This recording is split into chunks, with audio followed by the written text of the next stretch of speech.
WXRK New York. Hello? Yes. Hello? Yes? Hello? Who's this? Hi, this is Kathy Lee Gifford. Kathy. Hi. Hiya, Kathy. How are you? Great. We just heard something, Kathy. What did we hear? Frank and myself are committing to making a $500 pledge to cerebral palsy.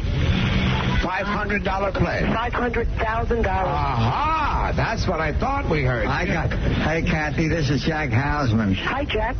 This is the greatest news we've had. It's just fabulous. You tell Frank I'm going to play him even in that case. Okay, well, we're fortunate that Cody and Cassidy are healthy. And I'd even like to make a confession, if I might. Sure. I would love to make hot monkey love to Howard Stern. Yeah, that's what I thought. I don't think this is Kathy Lee. What? I don't think so either. I said, here's the phony. That's what I was it's really afraid of. unfortunate to happen on something like this. Well, that's bad karma for whoever's doing that. So, good luck to you, whoever made that call. God bless you at the studio. We've stopped making I knew that wasn't Kathy Lee Gifford. She would never do that. So anyway, maybe Kathy Lee will be watching, and she'll call us anyway. Well, the point. Okay? Well, hold on a minute. The point is that it's a real shame on Kathy Lee's behalf. We were with Frank Gifford at the Sherry Netherlands Hotel, at the Caprani restaurant just the other day. So that's why we thought maybe this had some authenticity. That's why we kept it in such a pause until we waited till we heard the voice. I was trying to hear the voice before we went on the air. I knew it wasn't Kathy Lee. Because I didn't want this kind of bomb to happen to us. But we'll make a positive out of it. Can you imagine whoever this monkey is that wants to make monkey love to Hal Stern has already made love to the devil? Now, I've never talked like this before in my life. I don't blame you. I think it absolutely stinks. We come here once a year trying to get people who are sincere, who believe in helping other people, and have this monkey tie up all of our phones, all of our network lines, to give us some kind of ridiculous, dirty remark about Howard Stern. Dennis, don't give them any more time. No more. But what I want to tell the folks at home, make up for it, will you? If you haven't made a call, pick up your phone and make up for the time we lost there, because every minute is vital to us. Okay? Yeah, and this is so important to Jack Hausman, who really began this telethon and is one of the greatest souls that I've ever met. And youthful. Yeah, very youthful. He's gorgeous. And boy, can he dance. For every one of those nuts out there that do what they just did, Jack, you've got 9 million friends that take care of us, okay? I have great faith in the people. They'll make it up for us. Absolutely. Somebody probably told that person she sounded like Kathy. Oh, I didn't think she sounded anything like her. Oh, yeah. of course not. I wasn't sure. Yeah. It was such a remarkable hope that was given to us. Well, we always have hope. I didn't want to lose it. We have hope. They get mad at me at this telethon every year. I try to avoid this. They kept saying, why don't we wait till we hear the voice? Well, because we're excited. We were excited, and we're always looking for positives here, as you said, Dennis. And we'll get a lot more positives, and unfortunately, that person will probably get negatives. So, hey, we're in the winning spot here, okay? I'm going to sing a song about that later. All right, every phone call we make, we get about $100. We verify. You know that. I know. We never take any pledge. We don't verify. A few guys. I'll make a few calls. We may make up some of it. Okay, good, Jack. All right. Okay. I tell you, I started to get angry there for me. I don't usually get angry. Well, that's okay. You're entitled. We all work so hard for such a wonderful, important cause, and it's so vital. And for someone to, as you say, to take time doing something so negative. But that's okay. We have so many talented people here. Dennis, Clint Holmes. We just... For all of those so-called phonies, as I said, we got 1 million friends, too. I hate people on the phone. See, sometimes people follow suit and do those kind of things, and tie up our phones, which is a shame. At any rate, right now we're going to join the network, and we're going to try to track that person down, and I'll tell you... What now? Who you got? Hurry quick. What do you got? I have a great friend. Hurry quick. Yeah, hurry quick. And I can't mention his name. How much money? $25,000. 25,000 we got already because of that phone call. I told you people are beautiful. Bye now, but we'll be back to tell you more. So long. We say welcome to my career low point. We're making fun of our show. We're saying like you being on our show is the low point of your career. Okay. This is Divine Brown. This is Divine Brown. Welcome to our career. This is Divine Brown. Welcome to our... This is Divine Brown. Welcome to my low point... Oh, God. No. This is Divine Brown. This is Divine Brown. Welcome to my low point. This is Divine Brown. Welcome to my career low point. You got it. This is Divine Brown. Welcome to my career, low point. I got that. This is the Howard Stern Show.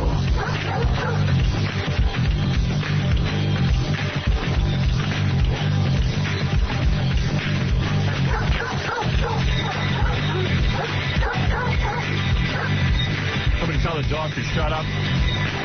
Hey, good morning, everybody. What's happening?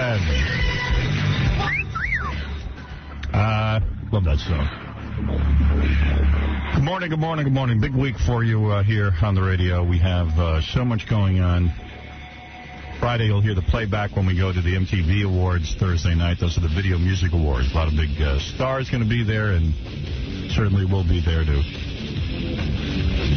have some fun with them. And also, later this week, Pam Anderson will be in. John Popper is going to come in. Did some guy in Blues Traveler just die? What? Yeah, the bass player just died or something. That's what I heard. That's what I read. I figured you know all that stuff. Yeah.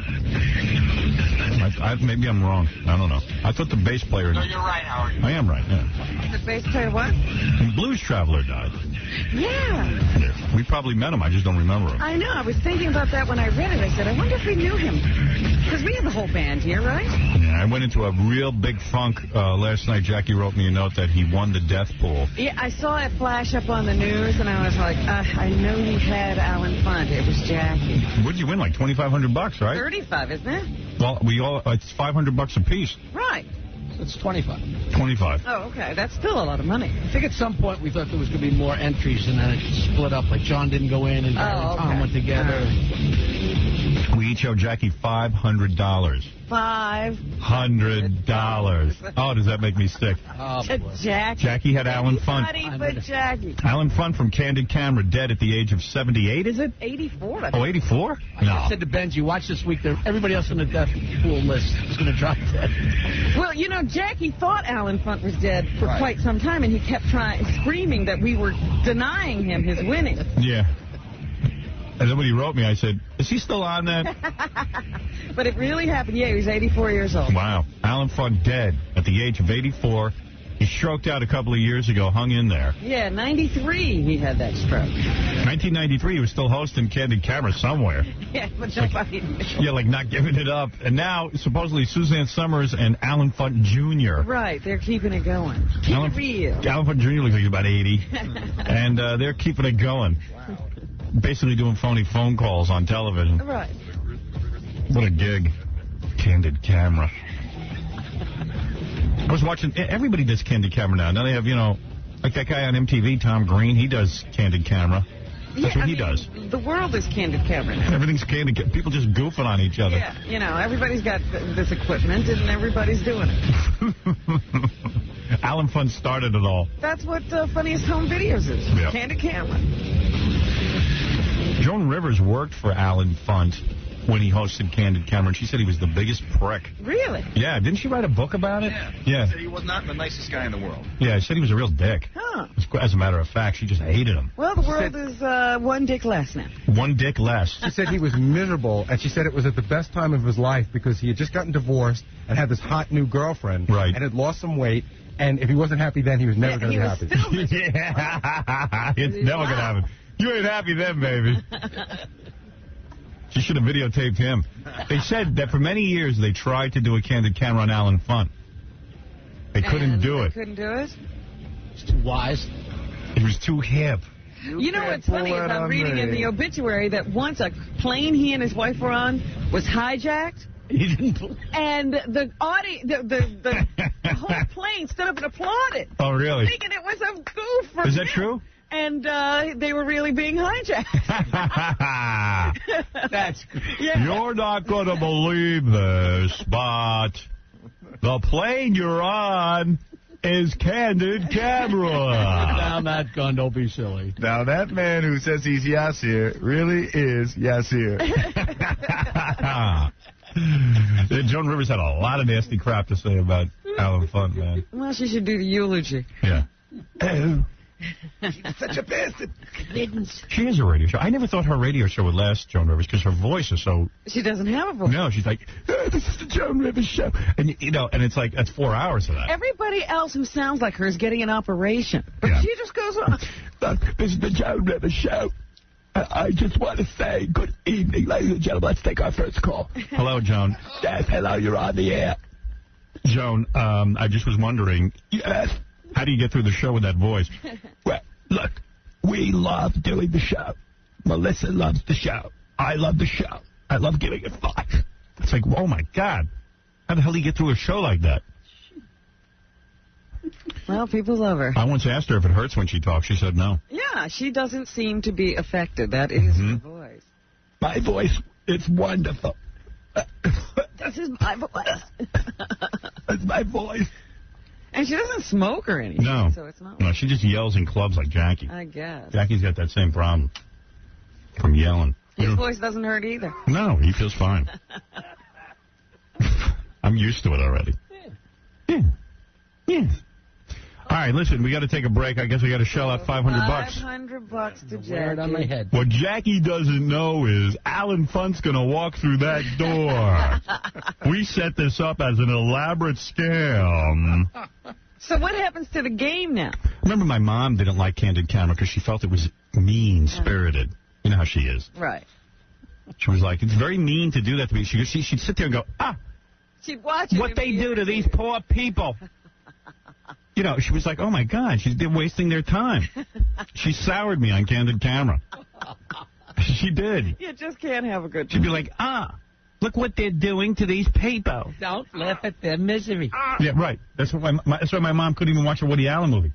Because she said he's too sad. Too pathetic. She couldn't laugh at his misery. No.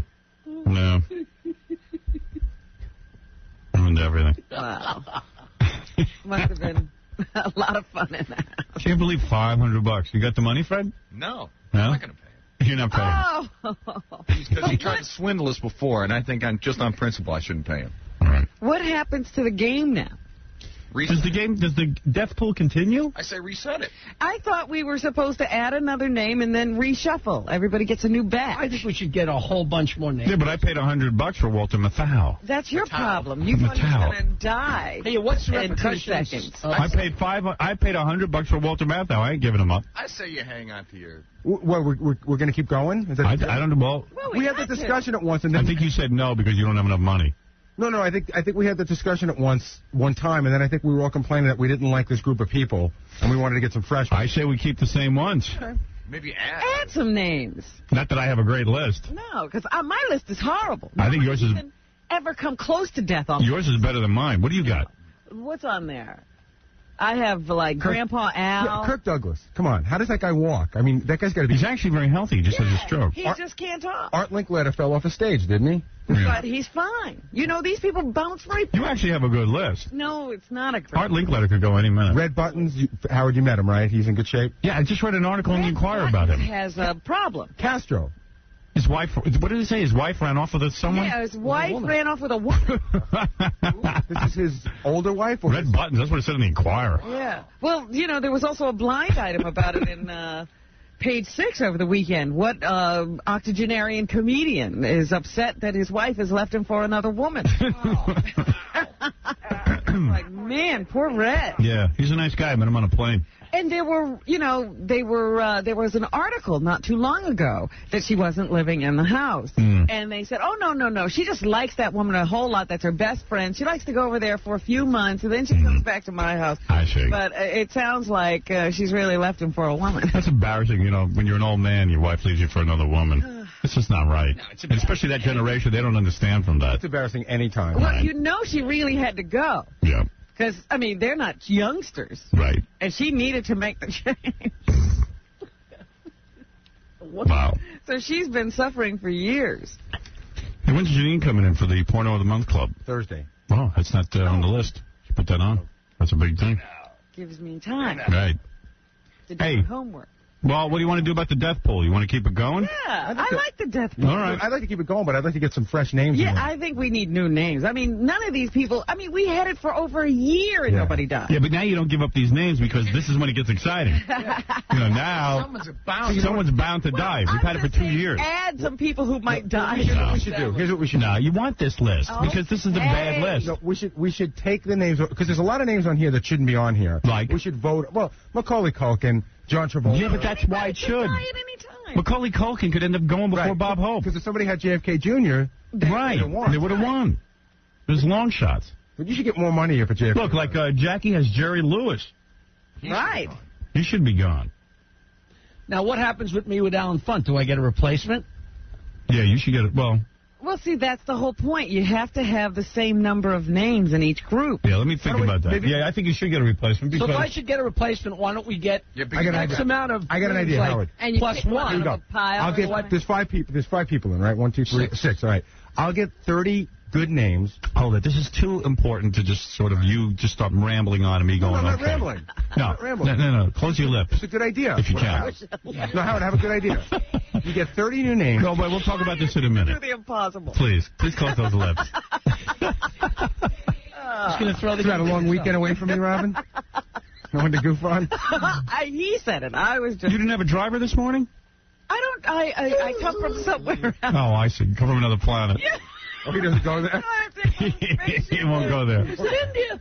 I'll go to Harlem, but I won't go there. All right, so I owe Jackie $500. I'll give it to you in the commercial. All right. Bastard. I can't stand when he wins. What happens with Gary and Tom now? We give you $250 each. No, but I mean, what about with you and Tom?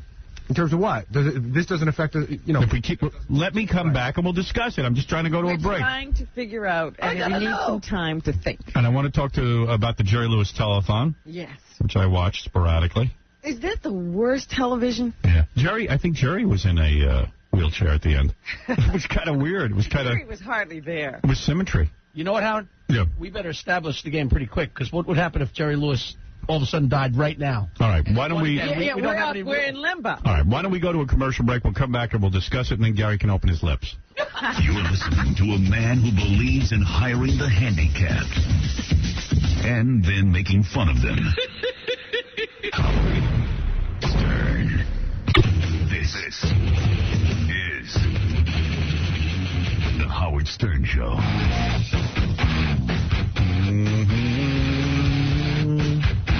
All right, so far this morning I just paid Jackie his $500 that I owed him. You're the only one who actually brought the money with you today. Well, he wrote a note last night. He won, so I brought in money. You know? It actually was half a joke, because I got a couple emails from people, but I didn't really believe those, because, we cried wolf about this before, so quick put it on notes like, hey, he's dead. We had a death pool. Made such a fuss about it. I knew when I saw Alan Funt's name that you had it. Yep. Alan Funt died, so Jackie gets $2,500 in the death pool. And what I would suggest is, I've been thinking about this. Keep it simple. Keep the death pool the same, just the way it is. And when you win, so you have one name less in the death pool. Yeah, you've already won. You should take some liability with you, I suppose. And if I win the next one, then I have one name less. Yeah. But you have an extra name because you bought one. I bought a name. Well, anyone could buy a name. Anyone could sell out right now. Be silly enough to sell anymore. Well, we can still get it from Baba Booey. What else you got on there, Baba Booey? I'm ready to buy. I'm still thinking I could win. Mr. T is available. So we all in for the next round of the death pool? It just stays the same. That's it. That's it. You don't have to flap your big gums and come up with a whole new plan. All right. All right. They were just suggestions. I thought it was a democracy where we talked about it since we're all in it monetarily. Right. I thought maybe we'd just kick around some ideas. No, I don't need to hear you brainstorm. Exactly. It's just whatever you want. No, it's not what I want. Why don't we talk about it then? Because I'm not going to bore the audience with a 25-minute discussion on the death pool. Okay, we can bore ourselves during a commercial. It's fine. It's fine. What is wrong with the death pool remaining the same and everybody kicking another $500? This has actually been a very good death pool because nobody died. But you complained about it bitterly for a year, Robin. I know. I hate it, but it really was good. This is the excitement of it. Every month for a year, you go, Gary, that is the worst death pool. You're an idiot. And then finally, she wants to keep it. Well, because there's no predicting who's going to die, and that's it. You stick with this list. I don't like my list. It has to be a great list of people because while everybody looks like they're near death, for the most part, they're not. Right. So there it is. Okay. And then you keep it going. I mean, how difficult? And it's not easy because we didn't put a lot of people who actually did die on it. Right. And that's it. There's not really a lot of discussion to be had. You don't want to turn over $500 every couple of weeks, do you? No. Right. Steve, you're on the air. All right, Baba Booey, unless you got a problem with that, if anyone else does, speak up now or forever hold your peace. Listen, what we do is this. I work at a very large company. I can't hear you. You must be on a speakerphone. Thank you. No. You're on a bad phone. No. Can you hear me? No. Hey, can you want to? No, you're breaking up every minute. Okay, hold on. Am I right? He's breaking up every minute. You got a car phone, it sounds like. Yeah, and you know, when I was driving in my car listening to Best Of on Monday, when you get a guy who's not clear, you can't understand a thing they're saying. Can you hear me? Yeah, why can I hear you now? Because I stepped out of my car. I'm on the side of the freeway. Yeah, well, goodbye. No! I mean, for goodness sake. Guy's driving around in his car ruining my show. Who needs him? But he was. Mark, you're on the air. Hey, Howard, how you doing? Listen, I think Robin just won herself another $2,500 because I just was on the internet and I heard that Walter Matthau died at 2:45 this morning of a heart attack. Oh, stop it. No, I have Walter Matthau. Who has it? Me. You do? Yeah. Well, he did. It was a little blurb. I don't know if you're on the internet, all the time or whatever, but it said that he called complaining of chest pain. So when the coroners or the people came over or whatever, they said he was like dead on the scene at 2:45. I hope you're right. I mean, I can get my money back. All right, we'll have to wait to see if it comes up on AP. Can you imagine if two winners people in one day? That's $1,000 from all of us. Right. It's supposed to be death in threes. That's right. Maybe. I think they're going to go like flies. I think Fred's going to go. You know what, Howard? I better collect. Should we set any kind of a limit? No. I think it goes on until we decide to stop. Until everybody's dead on the... Right, until everyone's Could I dead. get in on it? Suppose you're down to like 2 names. No, I think if everyone decides at some point that it's getting kind of skimpy, we stop. Or we start again. We start again. You start a new one. That's all. It's not complicated. Yo, I'd like to throw 500 in. You're lying, by the way. I don't think Walter Matthau's dead. I'm not kidding you, but I want to throw 500 in on Kid Rock. They've called before and said that this is on the internet. Right. Thank you. It would be great, though, if Walter Matthau had died. Right away. So that I won, too. That it would be exciting. The deaths would come in rapidly. Hey, did you read in the newspaper about some guy who's going around imitating Roberto Benigni?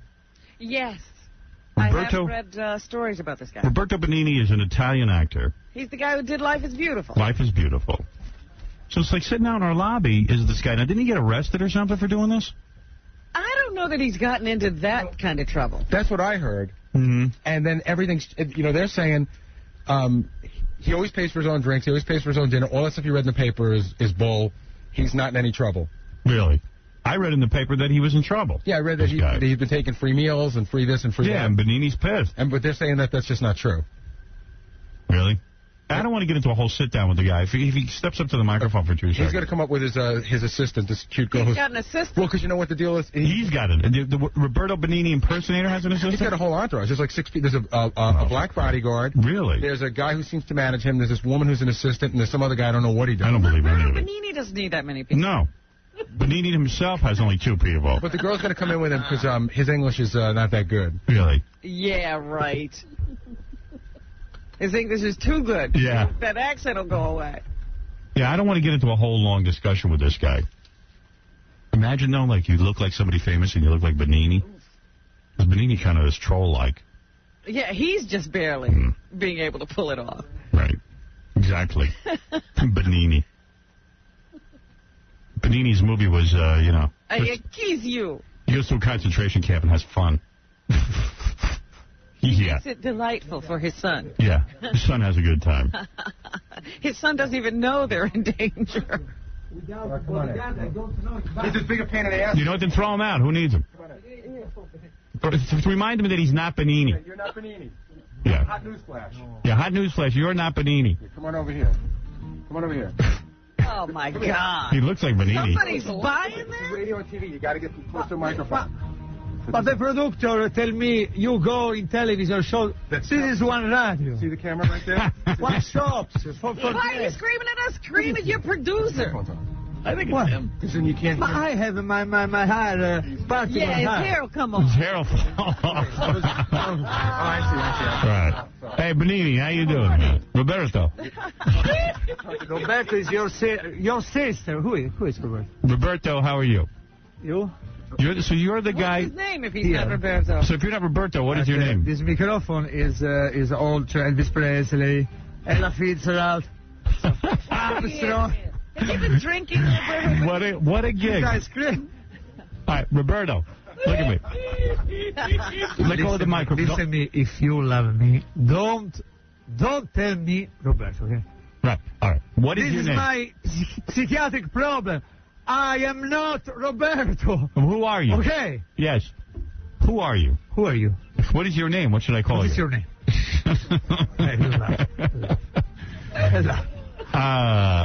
Okay. So, what happened? What's your name? No. Why you speak Howard. with me? I don't know your name. Howard.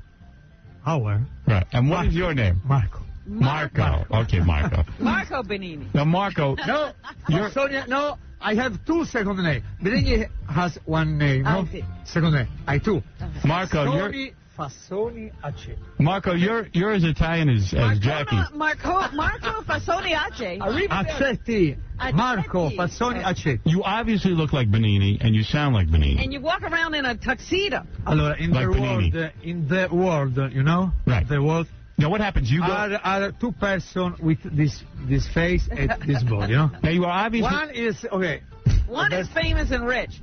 Roberto Benigni, okay. All right. Second person, Let me interview you. Let me interview you. I am. All right, I'm curious about you, but I'm very close to throwing you out.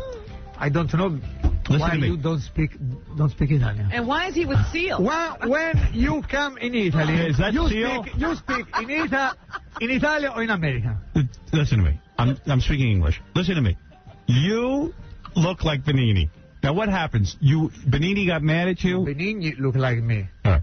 Benini got... Benigni and Benigni. Oh, no. Benini... Why double of Benigni and not Benigni double of me? Double. Okay. I was born with this face. Yeah. Right. With this body. It's not fair for you to be... Okay, double, two doubles. Yeah. Oh. All right. Marco.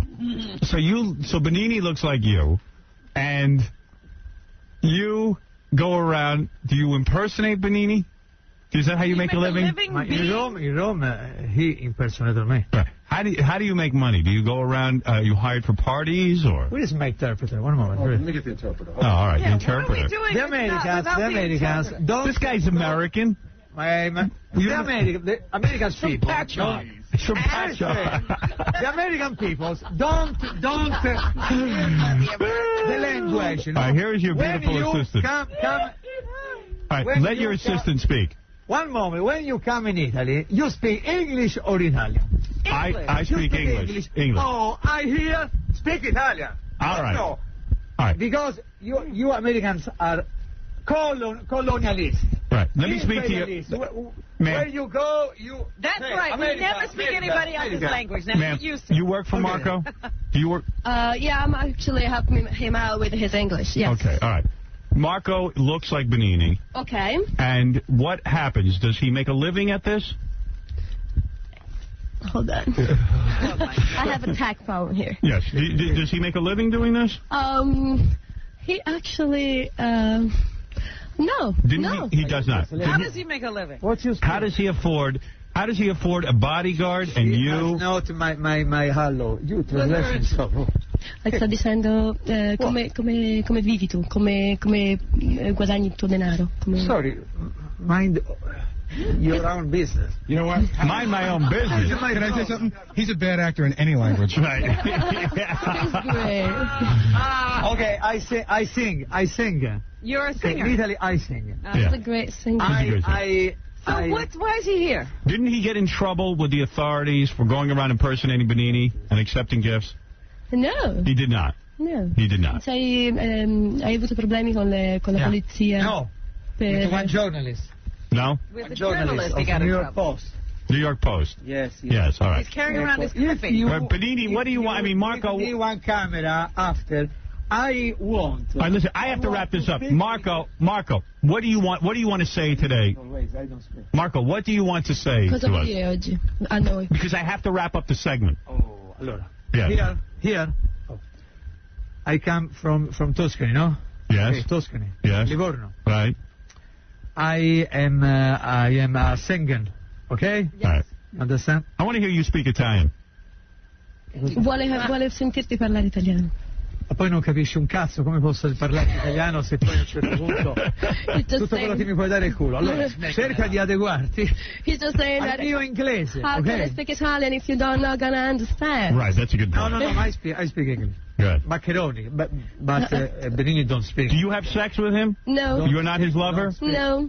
You are not his lover? No. Whose lover are you? Because I'll make love to you right now. Yes, he's a fascist. Now go on. Yes. I want to ask a question. I saw you. I saw the man. Hold on. I saw the manager. I saw the bodyguard. You speak. Oh, I'm the guest. You speak. What? I just want to know how everybody makes money. How do you guys make money? How do you make a living? Please. How do you make a living? He says he's a singer. All right, let me hear you sing. It's possible to speak or no? It's possible to speak, but say something. But you speak when I speak. Allora, I come from I come from Italy. Okay, Yeah. Singing here. Who are you singing? Where are you singing? This face is my face. Okay. Right. Okay. I am here for singing. Okay. The problem I am Benigni or I am not Benigni is not mine. Is of the person. And when this person think I am Benigni, but I am Benigni because Benigni is rich. Right. If I need one word, shut up one more please. No, that's not true. If I need that's not true. You know, you're not telling the truth. I'll tell you why. Because our producer ran into him the other night. That's how we found him, and he was saying he was Benigni. He did. You do say you're Yeah. Benigni. If I need the one word, okay, a word, okay. If I go in the street in the clay, okay, I am Benigni. Okay, Benigni is rich. What is the work for me? What is the job for me? Right. Well, you could. It's a stupid thing. Don't you go to parties? Don't you go to parties and tell people you're Benigni? No. In your post. Ecco, I am here. All right, listen, I got to wrap this up. Okay. All right. Does he have a point? Jennifer Tung, or Tang, I don't know. Tung or Tang, okay. It's okay. All right. Is a Japanese journalist of New York Post. All right. Okay? Yes. If you give me one camera, I want now here speak with this journalist. Is possible? No. It's not possible. No, it's not possible. I don't even know what you're saying. What do you want to say? What are you arguing with? Well, okay, go ahead. All right, give the message to the journalist. Go ahead, I have a camera on you. Al giornalista. Go ahead. Di quello che vuoi dire. Jennifer Tung! Where are you? Allora, first, you, for me, I speak my, come si dice, per me. I speak for myself. Myself. You are liar. This is lie. Lie, okay, lie? Mm-hmm. Because I am the documents of the manager of the clubs, of the manager of you are you a friend of Jennifer? No, I don't even know her. Sure. I don't know her. I just can't figure out what my proud brother is doing behind you trying to make a living. I don't see your eyes. I don't see your eyes. I know, you will never see them. This is okay. Allora, all right, listen. Jennifer. Yes. Liar. This is lie. I will go. We will go. Da un avvocato, come si dice? A lawyer. Lawyer. I will take you before a jury. Mm-hmm. A judge. Mm-hmm. And you're supposed to pay me money. Money, Okay. money. Sure. All right, thank you. All right, it's enough. That's your statement. All right, thank you, Marco. Thank you, and a pleasure meeting you. Jennifer Tung. Yeah, but why you has write this? You have not love? Right. This journalist is short. Right. Yes. Listen, I got to end this. You have not love? Could the bodyguard save us from his... Could the bodyguard drag his client out of you here? You have not one man in your bed? Why you have You need. You know, Marco, I think what Marco's problem is. You have a clue. Yeah, he says he's not going around impersonating Benigni. Other people are saying he impersonates Benigni. People mistake him for Benigni. Maybe he doesn't correct them. Right. Doug Goodstein ran into him, and he wouldn't admit that he wasn't Benigni. That's what I'm saying. He doesn't correct that impression. Because it doesn't matter to me, though. Want one Pope, Benigni. He's saying the Americans want an impersonator. They want a Benigni impersonator. Look at me. Look one Benigni isn't enough. Look. Why? Benigni is Why don't you sing in Tuscany? Dr. Jackie. Why are you not singing in Tuscany? Why is he here? Why are you here? When? Yeah, why are you here? When? Anytime. Ever. Why are you here? Now. For you laugh, your friend laugh. Right. No, I am not clown. Poi, you don't understand Tuscany. Right. Okay, allora. Look at me in this photo. Benigni is a good man. Here? Pope. Why are you here? United States. Why are you in the United States? Why is he in the... You don't listen either. You have Why are you in the United States? You have physiological... No, I got a show to do. You're not listening to me. Deve fare uno show lui, non è... This is not Italy with subsidized television. We have to entertain people. You are the star and you're boring if you... You answer, I sit down. You go on and... No. Sit down anywhere. Right here. Gary, I'm done. Jennifer, have you... Jennifer, answer me. Have you one man in your bed? Yes or no? Why? You are one liar. You have a problem. A very... Our show is No, the body of bodyguard. Look at me. If you want one man, no problem. I am here, Jennifer Tung. Well, in Italy, my mother, you made my mother. Keep your clothes on. In Italy. Keep your clothes on. If you want... keep your clothes on. Keep your clothes on. Why are you taking your clothes off? Rome with the Pope. Right. Why are you taking your clothes off? Allora, if you want Jennifer Tung or Tang, one man, I am here. Come here now. Is possible now? No. Next, when is... Can you have this girl undressed too? Where is your next... No, you will not undress? Right. You will not undress? No. All right. Yes. All right. Listen, I got to wrap this up. No offense. When is possible to invite Jennifer Tung? I tell you what. Jennifer Tung, we don't care. I tell you what. With this Jennifer Tung. Oh my God. Because it's not my... No. Wait a second. Wait. Gary, maybe you ought to grab him. Maybe the bodyguard ought to grab him. Casey, to the front desk. Get a couple of guys in here. We have the bodyguard only here to protect you. We gotta go. We need protection. We gotta go.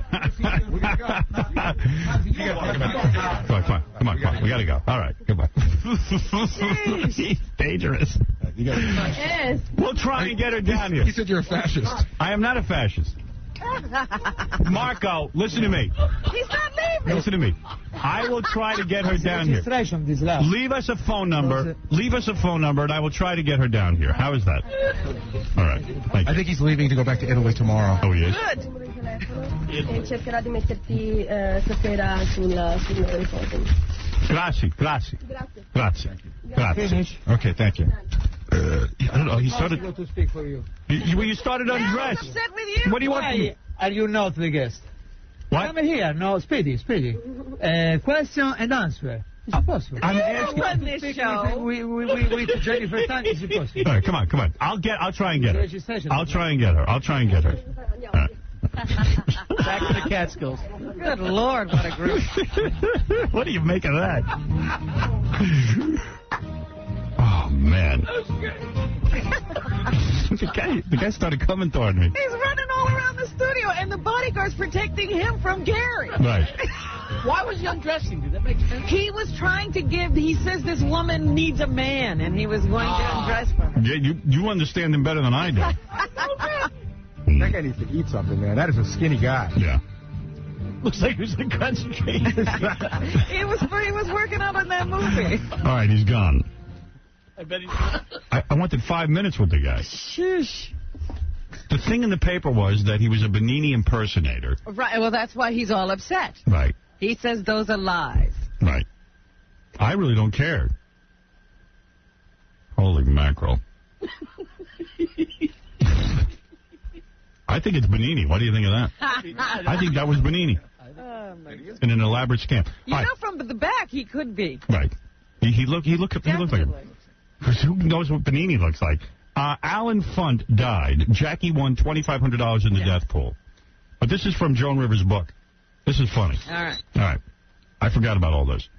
In early 1965, Joan Rivers went to work for Alan Funt as a writer on Candid Camera. All right. She says, right away I discovered Candid Camera was like working at a Gestapo headquarters. I shared an office with the other writer, Bernie Orenstein. As soon as I walked in, Bernie said, be careful, the whole place is bugged. There was an intercom, a brown thing with a meshy front, and Alan Funt had a big console on his desk with buttons, and he could punch in and tune into any office. Oh. One time when Bernie and I were laughing, suddenly out of the speaker would come Alan's voice. I guess you have so many ideas you can afford to have a good time. He'd be listening in. Bernie and I started bouncing ideas off of each other, but Alan liked to divide and conquer. So what he would do is get people in, and other people would pitch other people's ideas and stuff. It was like a madhouse. He called her Jane. He never called her Joan. Sometimes he called her Jenny or June. She said, I stood in front of that huge desk of Alan Funt's. The short man, the big desk. He stared across at me, eating a plate of carrot sticks, looking like a chubby, mean Bugs Bunny. Looking at me with little eyes. So, you know, she had to come up with a good idea real quick, you know, because everyone was stealing her ideas. How about a man's wristwatch that turns his skin black? Somebody was in here 10 minutes ago with that idea. So if she had an idea, they would... He'd claim it was an idea somebody else had. Right. After 12 years on the air, Alan was desperate for new Candid Camera stunts, so he kept squeezing people when they were dry, hired somebody else. Everybody was disposable. He fired people on a whim. He would fire them, rehire them, and then fire them all in the same day. He once came out of his office and found a guy standing in the hall doing nothing. Alan walked right up to him and fired him. The guy said, look, I don't work for you. It was a kid delivering coffee. He fired a kid in the hall. You're fired. People behind his back would call him the Big A and Zeus.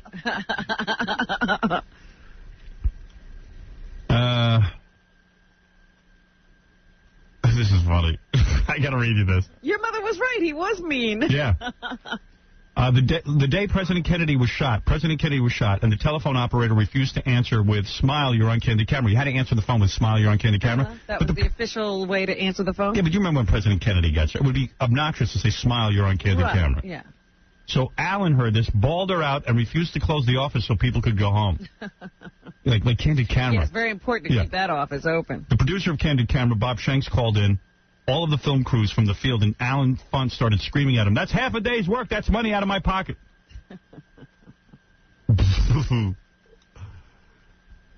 Evidently, he was completely wild.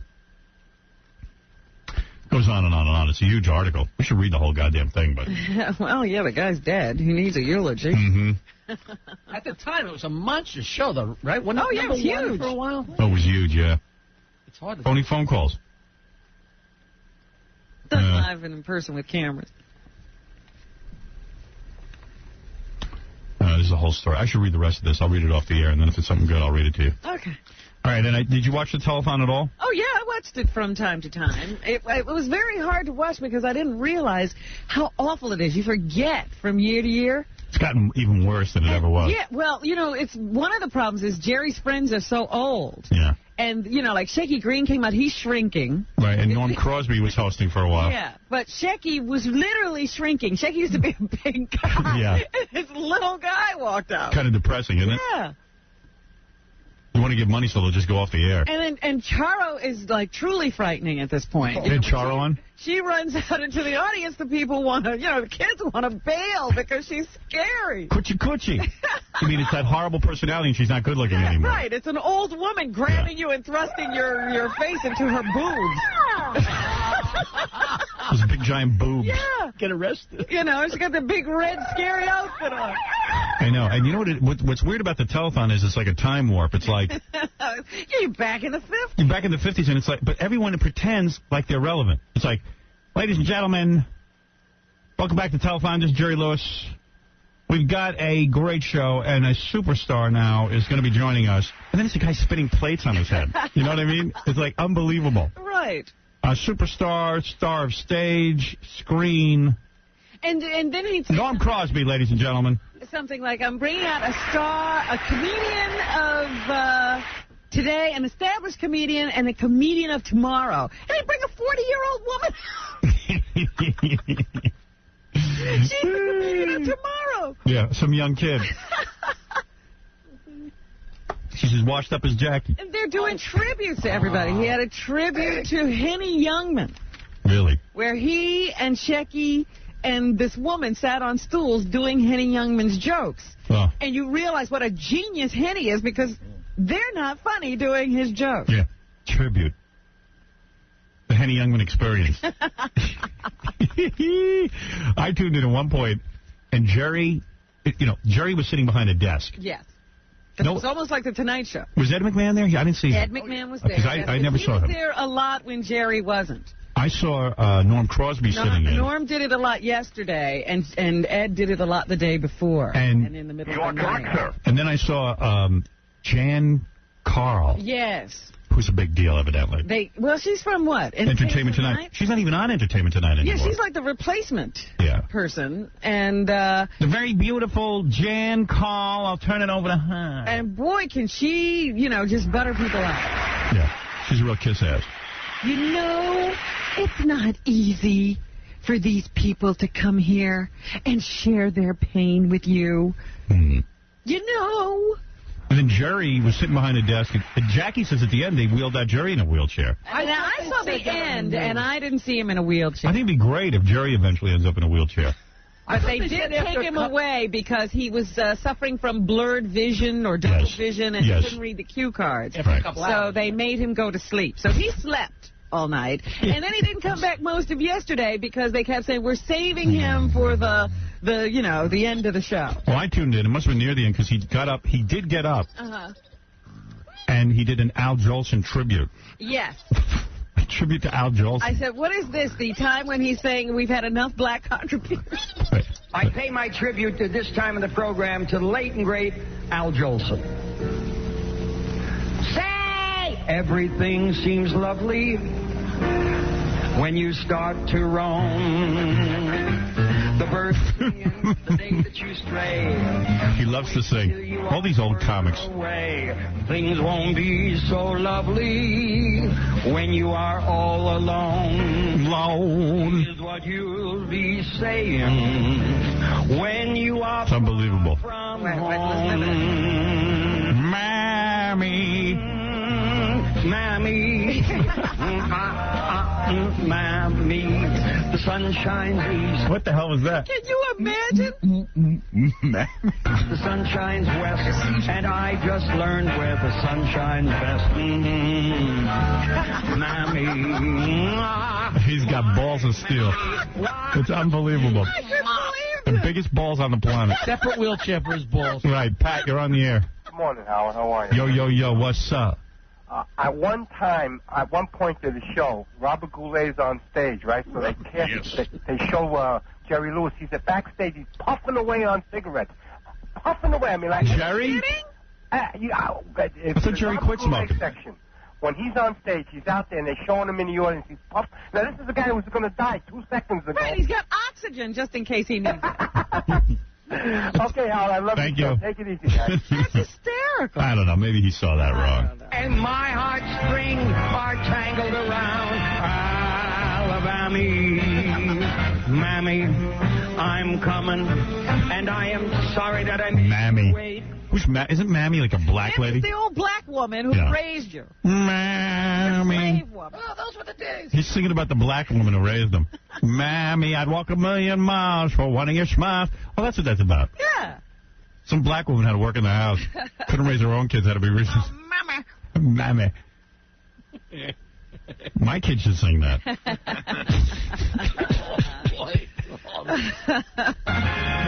Mammy, I'm coming. I just hope. Mammy. Isn't this offensive to black people? That's what I said. He must have had enough black contributions at that point. Mammy. Imagine you're a black guy. Who wants to be reminded of the fact? Just tune in, and he's singing Mammy. They used to call fat black woman Mammy and raise the kids. Was Mommy, Daddy, and Mammy. Jerry, I miss the days when the Negroes were raising our kids. Mommy. Plus, he's saluting a guy who made a living smearing black paint or shoe polish on his face and pretending to be a black man. Mommy. Mommy. Mommy. What's that? Mammy. Mammy. Schneidly whiplash. Dishonest. I walk a million miles for one of your smiles, Mommy. Miami. Miami.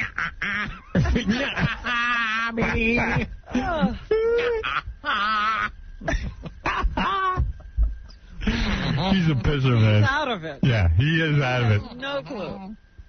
He's the greatest. He's Jerry Lewis. He has no shame. He has no self-awareness. I've never seen a human being like this. There's a great, where is this from? Gary gave this to me. Interpage free fax service, blah, blah, blah, blah, blah. Oh, this is from The Day the Clown Cried, taken from The King of Comedy. Oh, okay. Sean Levy's biography of the comic. Lewis was outraged to discover that a youngster in the film, talk about the time you made that film about Jerry was going to be a concentration camp clown. Yes. One of the kids working on the movie looked into the camera. And, you don't do that when you're an actor. You don't look at the camera, evidently. I don't know. Apparently, yeah. Characterizing the child, among more printable things, as a sneaky little bitch. Lewis railed, I told her to keep her effing eyes to the front. This is not a beauty pageant. There's no room for Shirley Temple in a concentration camp. Oh, my God. This is the guy who's worried about kids. Yeah, and humiliation. Yeah. He's worried about humiliation. Young Jerry Lewis was humiliated. Mommy. Mommy.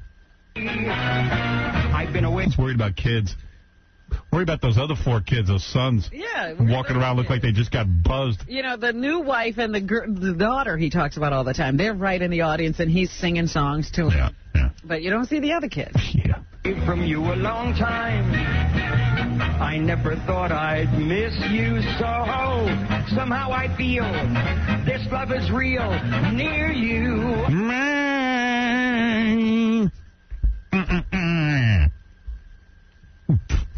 Mammy. Yeah. Hello. Hey, Rick. What's happening? Hey, man. Hey, listen, I'm really, really starting to appreciate Mark Harris' voice a lot more. Mammy. Yeah, Mark Harris is better than Jerry Lewis. It's what a sound. I know. There's no difference. No, not at all. All right, dude, thanks. a lot, Howard. Right. And it's really funny because those musicians behind him, and Jerry says, I got the best. These are the best musicians. He's right. They're very good. They're good. They're good, except they got a singer who sounds like he's dead. Mammy. Mammy. What a selection. I would rather listen to Mark Harris.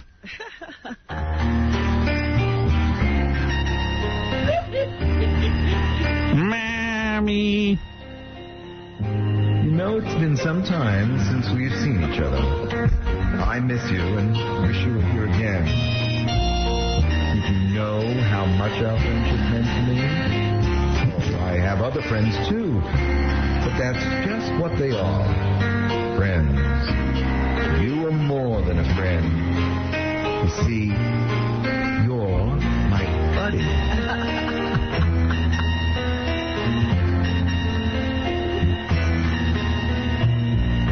Life is a book that we study. Unbelievable. Yeah, Randy, go ahead. Yeah, Howard, good morning. Hey. My grandmother worked religiously for the Jerry Lewis telephone. On that trumpet, and by the way. Hello? On that trumpet on the Mark Harris song, that they use a human buttocks to use as a mute. Sorry, yeah, you were saying something about the telephone? Yeah, my grandmother worked religiously for the telephone. I was a little kid. All I wanted was an autographed picture of this guy, and you wouldn't even give it the time of day. He's Jerry. You just can't. And she worked for them. Yeah. Yeah. He's Jerry. You can't. Come on. You can't get near Jerry. Jerry's busy. Busy doing nothing. All right, we got to take a break. I could talk about Jerry for hours, but... Yeah, yesterday was his big day. I hope they clear Benini out of here. We'll be safe in the halls if they haven't. I'll come back with your phone calls in just a minute. We have Larry King calling me on our phone, which should be on the line. Hello. Hello. Hello, Mr. Lewis. What do you think of Howard Stern, the radio personality? How do you like them apples? I don't think we got Larry King, no. I think it was a phony. Well, you know, we do this show. It's life and death, and it's important, but you're always going to get a schmuck out there. That's okay. What the hell? It's what makes the world go round. They sucked you in pretty good, folks. If Larry King was really going to call me, he'd have called me on my private phone in the dressing room. Okay, we've been had. When you walk through a storm, keep your head. Oh, we found this. It's the new version. This is the new one yesterday. Did he cry? At the end, but you have to see it The more. end of the storm is a golden sky. Here he goes. And the sweet silver song. Then this is in yesterday. Of a lark. He's going. The waterworks are coming. Walk on through the wind. Walk on. There's a part where he always breaks down in the same exact spot. Though your dreams be tossed and blown. Walk on. There's a lump in his throat. Walk on. I think it's a Percodan. I like that he was addicted to Percodan. Hard, and you'll never walk alone. You'll never walk alone. Walk on with hope. I got chills. And you'll never Here he goes. walk alone. You'll never walk Beautiful. alone. Thank you. Good night. Yeah, he didn't break down. He usually breaks down. The way he usually does it this year. Maybe we shamed him. He walks along. The melody was in another building. Yeah, oh yeah.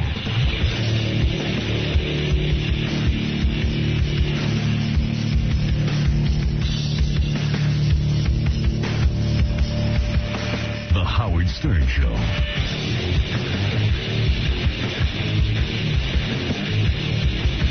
Rock Radio, King Rock. You're listening to a man who spends lots of quality time with his kids. And Lonnie from Scores, Howard Stern.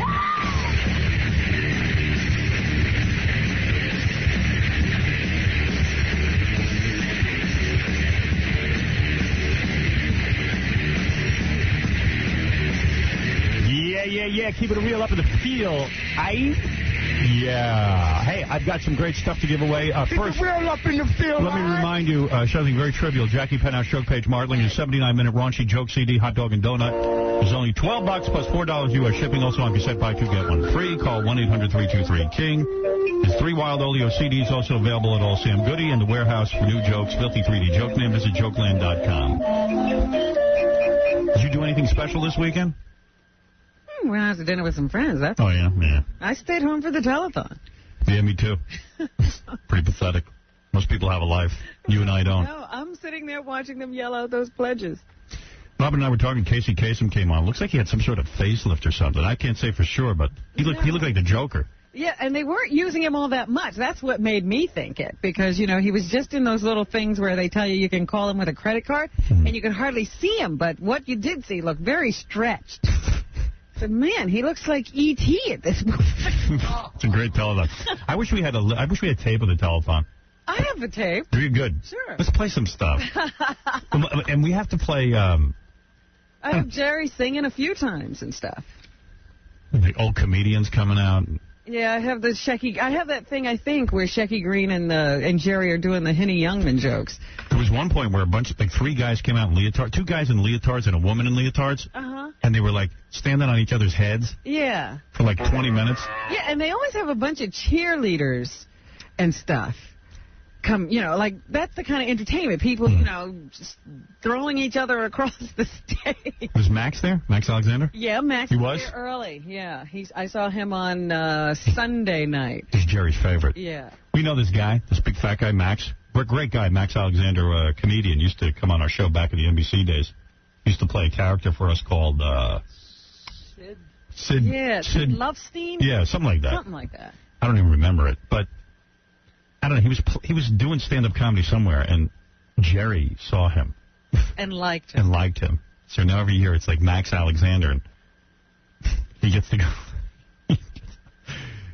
He goes on the telethon, and then Jerry screams out that Max is a genius. Yeah, but Jerry had already gone to sleep by the time Max came out this year. So everybody was screaming. Jerry said, look, I don't know what's going to happen. I have a team of doctors backstage. If I get double vision, I'll have to lay down. And at one point, he did get his double vision. You knew he was going to get it, because he even told Larry King he was pretty much going to get it. And he wanted to go to sleep for the whole evening anyway. And he said he would not do any of his pratfalls, because it could be very dangerous to him. Right. So he withheld the pratfall from this year's telethon. A couple of screams. Yeah. Oh! Hi! Yeah, it was a very serious telethon. And Jerry was at the desk. He did one duet with Martin Short. Yeah, I tuned it. He goes, I just want to tell everyone, my dear friend Marty Short was here, and I love him. He kept referencing that he loved him. Yeah. And that Marty Short will take over if I'm unable to continue. Jackie, do you know if Jerry was in a wheelchair or not at the end of the show? Where did you hear that? Because I haven't read it anywhere. I said that after 3 hours... Who was that? News Radio. Hey, News Radio. Hey. Because I haven't read that anywhere. So I didn't. Because that'd be really amazing. So let me just tell you, there's a couple of things going on. I have tickets. This is a very rare ticket. We're going to be hosting the show from the Video Music Awards next week. That's MTV. We'll be backstage this week. Did I say next week? This week. Yeah, that's Thursday night. And we have a pair of tickets, which are evidently very hard to get. Nobody can get in. So I'll give a pair of those away today. Also, I have a trip to Planet Hollywood to either L.A. or Key West for 3 days and 2 nights. Isn't Planet Hollywood like a restaurant? Yeah, but they have hotels now. Oh, I didn't know that. And this is in celebration of the Arnold Schwarzenegger video collection, including Commando, Predator, True Lies, Red Heat, Running Man, Terminator, Terminator 2, and Total Recall, all in a new collectible package. And, boy, he's been in some great movies. I like every one of those. Mm-hmm. I really do.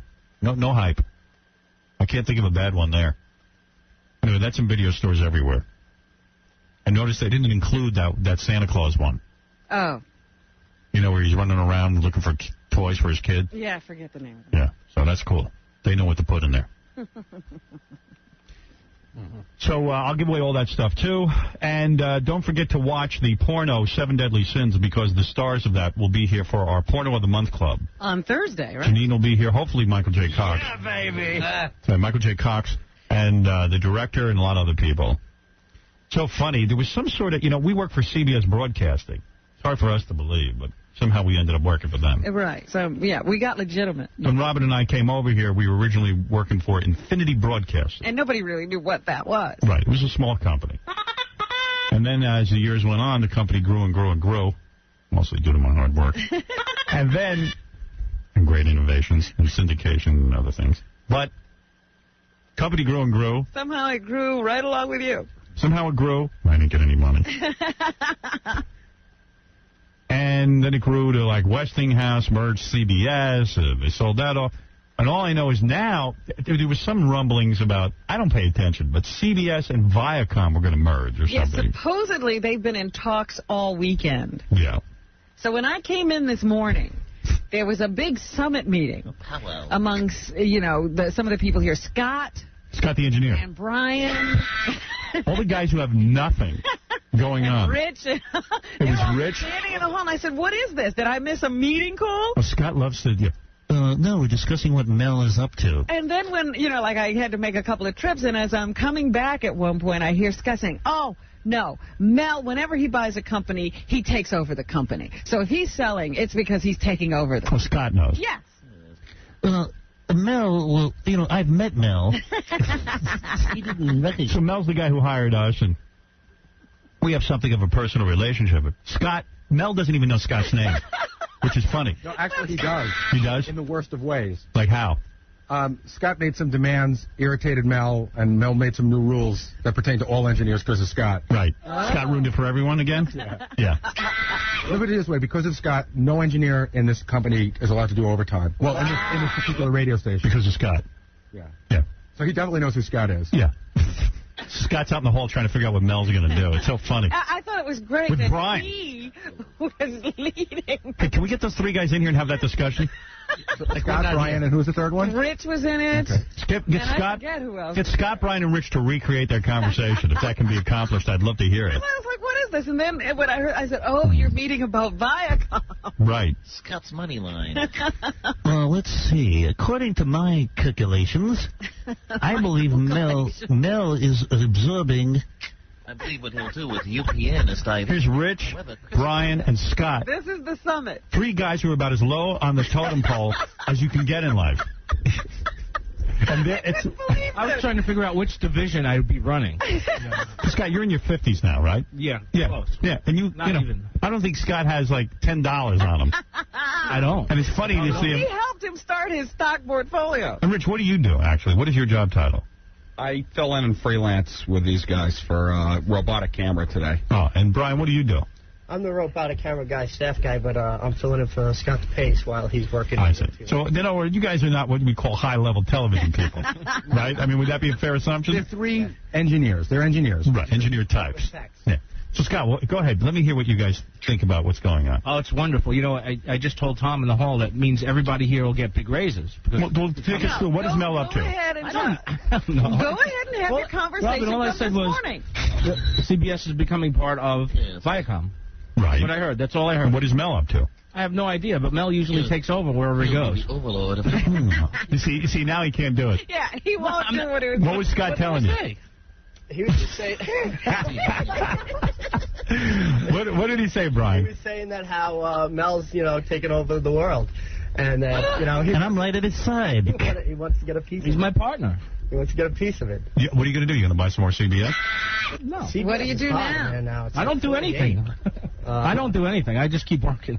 I was wondering what Viacom was at. I had no idea. It's funny. You want to know what Viacom's at. You want to know where CBS is at. But you're talking to Scott. No, right, yeah. And no offense to Scott, but Scott's a loser. I have no idea. I mean, I have no idea. Well, all that money that he won from the push-ups, he bet into the stock market. Yeah, and he sold it. Dropped. It's all gone. Everything dropped. It's all gone. I lost it all. No, you didn't. Did you really? No. Scott, do you have CBS stock? No, I have Infinity. I don't have CBS. He sold off his CBS. Do either you guys have CBS? I have CBS. I bought that. I have none. I was just loitering. He was just listening. All right, so you guys can't recreate your discussion. Is that what you're here to say? It wasn't really a discussion. Oh, yeah, all right. Oh, please. They were standing in... I don't know. never come in here and see a group of people standing in the hall at 5 o'clock in the morning. Scott holds court. No. Everybody, please. I have a statement to make about Mel's acquisition of Viacom. That's a major event. And then the only thing I actually overheard was Scott saying, Mel usually takes over any company that... Well, look at it. I have found Mel's philosophy very interesting. You know what? I take over any conversation and I make it boring, and Mel takes over companies. We're both takeover artists. I take over conversation, and Mel takes over companies. I'm following the same strategy with Rocket Entertainment. Fellas, wake up. Wake up and sniff the coffee. Here comes John to trash somebody. What is John? Well, who do you think it is, Scott? Yeah, right, I know He's who like it a is. new, stock mogul now, Howard. As soon as you go back in the office with Scott, it's like, Hey, John, do you have an IPO I can get now that has a very big return? I need money quick. You know, Scott's amazing. So Scott won $30,000 from us, but he didn't win it. He just forced it out of him. Right, because he's a big baby. Right. So he now invested some money in the stock market.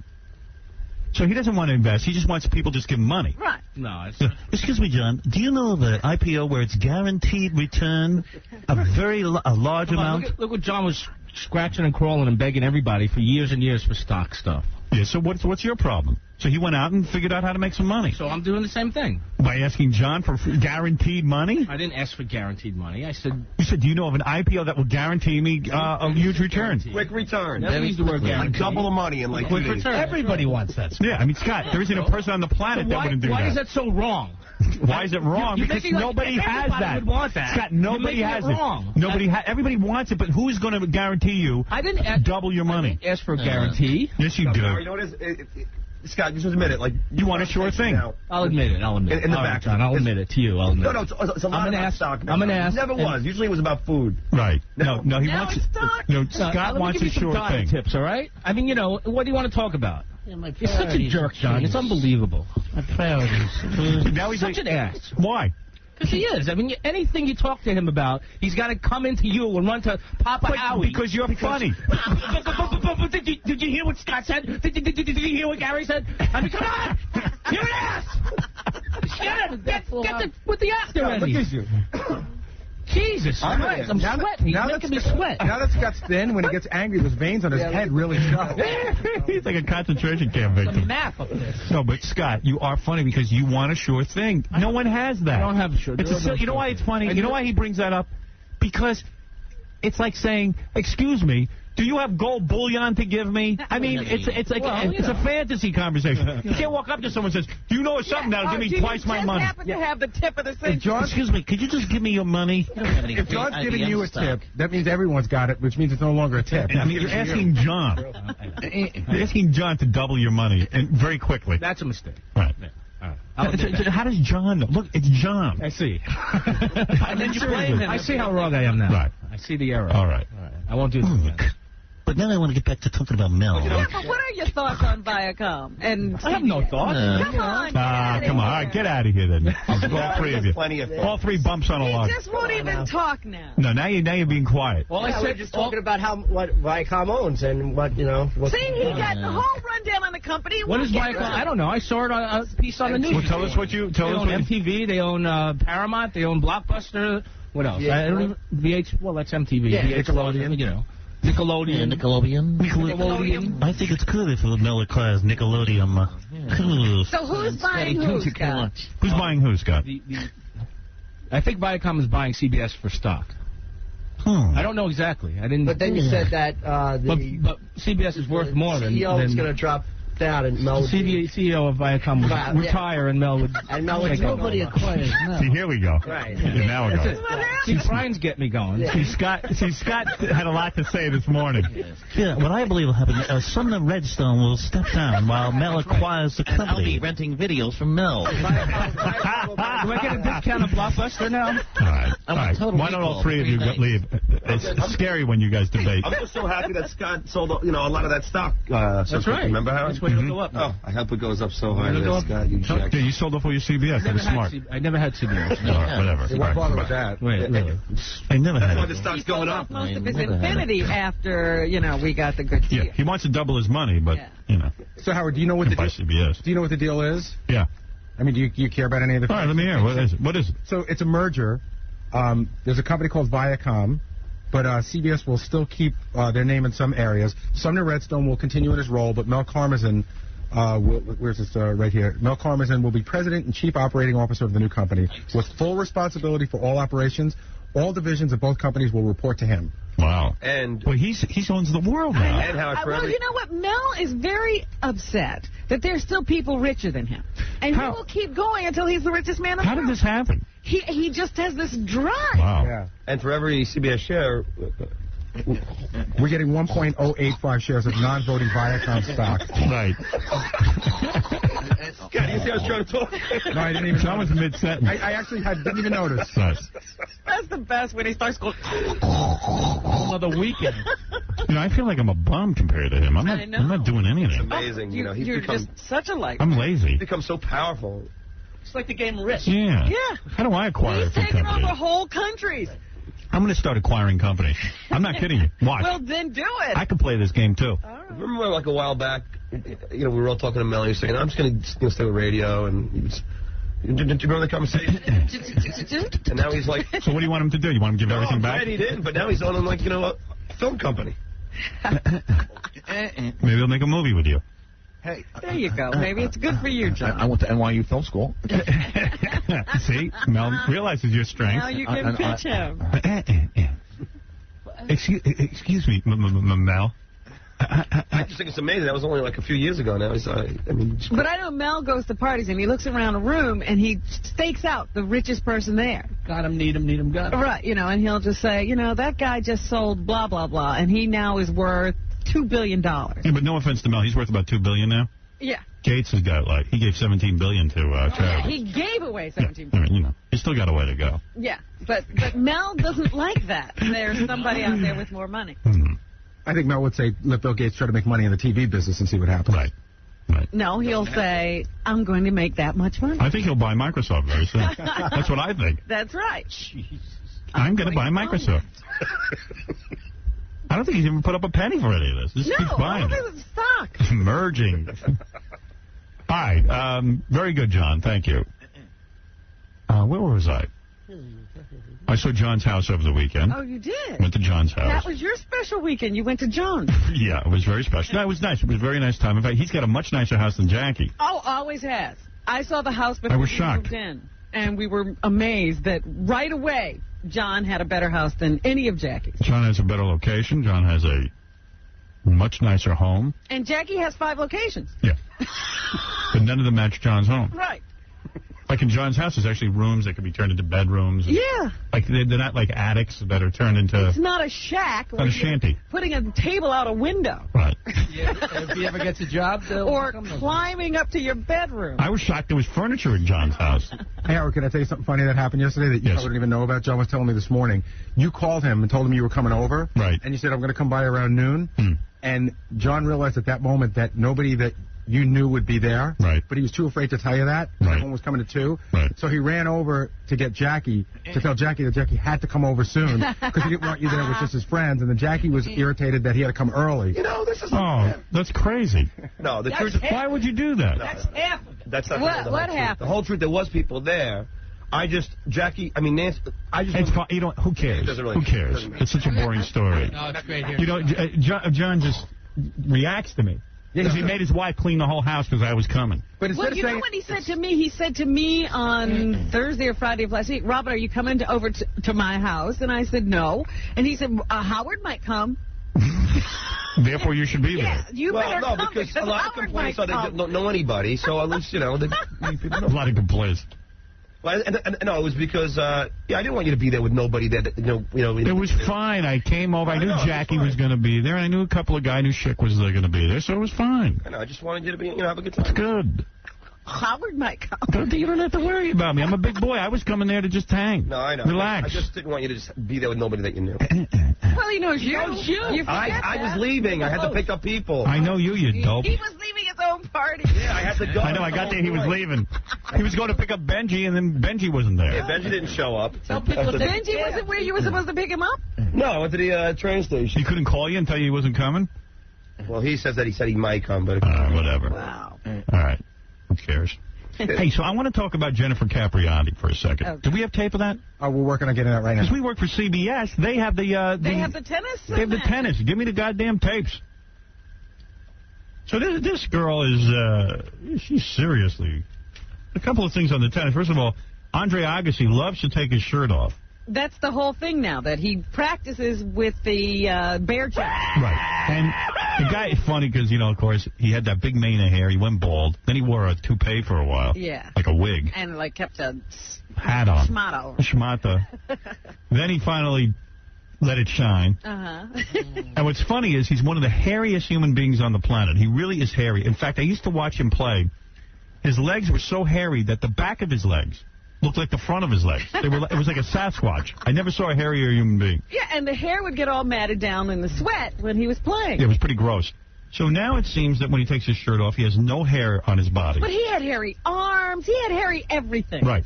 I'm wondering, now I think, see, you think he got the hair permanently removed. Yeah. I don't. There's too. I heard from people do hair removal, because I went to do it. They said, you do it on the chest and on the stomach. It's very painful. Really? Especially over the ribs. But you can do it. I don't think this is permanent hair removal. I think he shaved. I think shaving that much hair would be so uncomfortable. Really? So you think it was removed? You think he was waxed, maybe? He could be waxing or sugaring, or maybe he just got it removed. Laser. See, I think the only thing that's permanent is laser. Yeah. You telling me this guy went and got his whole hair lasered off his body? Look at what it's done for him. He looks a lot better.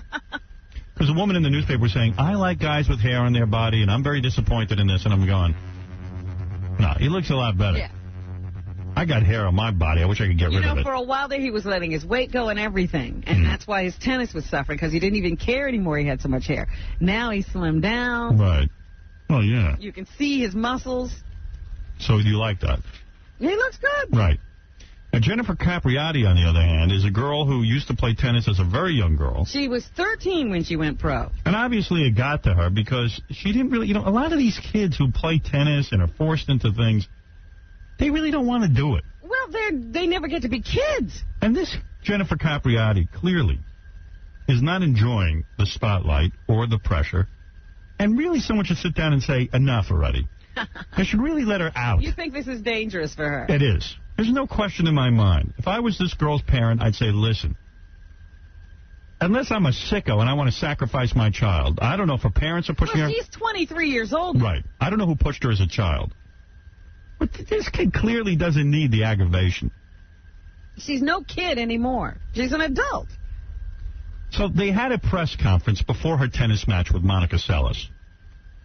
And she came out and read a 500-word statement that basically said to the media, please do not ask me questions about my past, which included, some sort of marijuana use or drug use. She was arrested for pot smoking and shoplifting. And shoplifting. Yeah. And I guess after she read the statement and said, please do not ask me about this, a reporter said, well, what about this? And she broke down in tears, which I really want to hear a tape of. Yeah. Because I missed it. And she burst into hysterics. And really only... They had to take her out of there. The person in the media actually asked her, do you consider the media your adversary? Right. And that was it. Yeah. And she went berserk. And obviously, you got to feel a little bad for her. She's very fragile.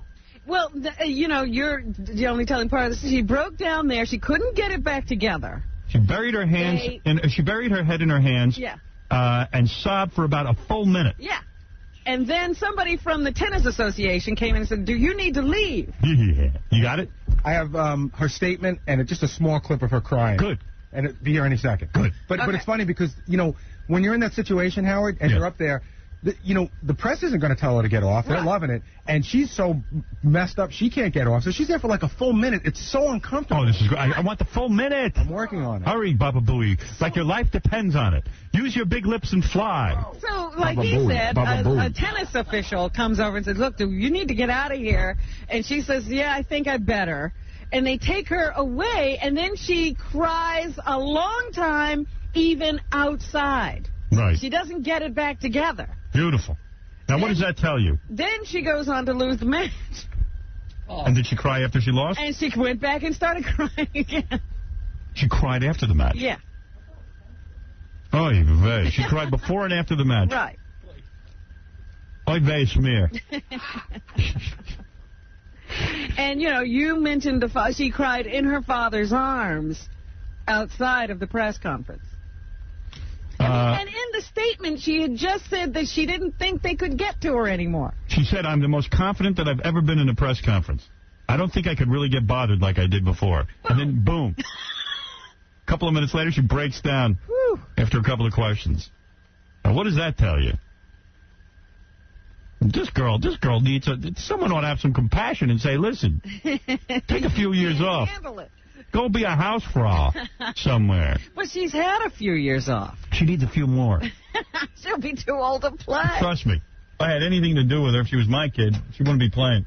I'd say to her, listen, your days are up. This is not for you. You go work for Jackie at Jokeland. There's no pressure there. What are you? Martina used to cry. Martina Navratilova. Yeah. She used to be very emotional. Well, she got personal problems, I guess. I don't know. Here's Melrose Larry Green. Hello, Melrose. Howard, Yes. I got the Jennifer Capriati thing. Yes. Now, listen, I want to say before it starts playing, I went to the telethon. They kicked me out of the telethon for no reason whatsoever. Where was the telethon taped? It was at the CBS Television City. In California? Right. Used to be Vegas. So you were there. I was there, and what happened was, I'll get to Jennifer Capriati in a second. I went in there. I had won a ticket on Melrose Avenue to see the telethon. And why did they throw you out? No reason whatsoever. Were you wearing a sign? No signs, nothing. I was there with Dave from Doug and Dave. Remember Doug Beatty? Who cares? Yeah. Whatever. His friend Dave. They kicked us both out. They said, we're not welcome. I'm not welcome by MDA. And they threatened to arrest me from the CBS security with the LAPD for doing nothing at all. Where were you at the time? I was outside CBS Television City on Oh, they wouldn't even let you in. No, they let me in. They let him in only to throw him out. And they threw me out. All right, here's Jennifer Capriati. I got it. You ready? I got it too. Oh, you got it too? But maybe you got better than me. Well, you got the whole thing? I got about a minute and a half. I have the statement and 9 seconds of crying. He might have all the crying. You have the whole crying? I got crying and I got statement. You got the whole crying? I don't know what Gary has. I don't want to get. I don't know. All right, let me hear yours. I'll tell you mine. Then you play Gary's. All right. Many lies. Yes, I made mistakes by rebelling, by acting out in confused ways. But it was all due to the fact I was very young and I was experiencing my adolescence. Most of you know how hard that can be. Capriati said she took all the blame for her past. She also Here comes asked the crying in a the second. last time she would have to talk about it. But after 50 We have minutes, better stuff tennis than you. questions, the media brought up her past again. Here comes the crying. Capriati broke down under the duress.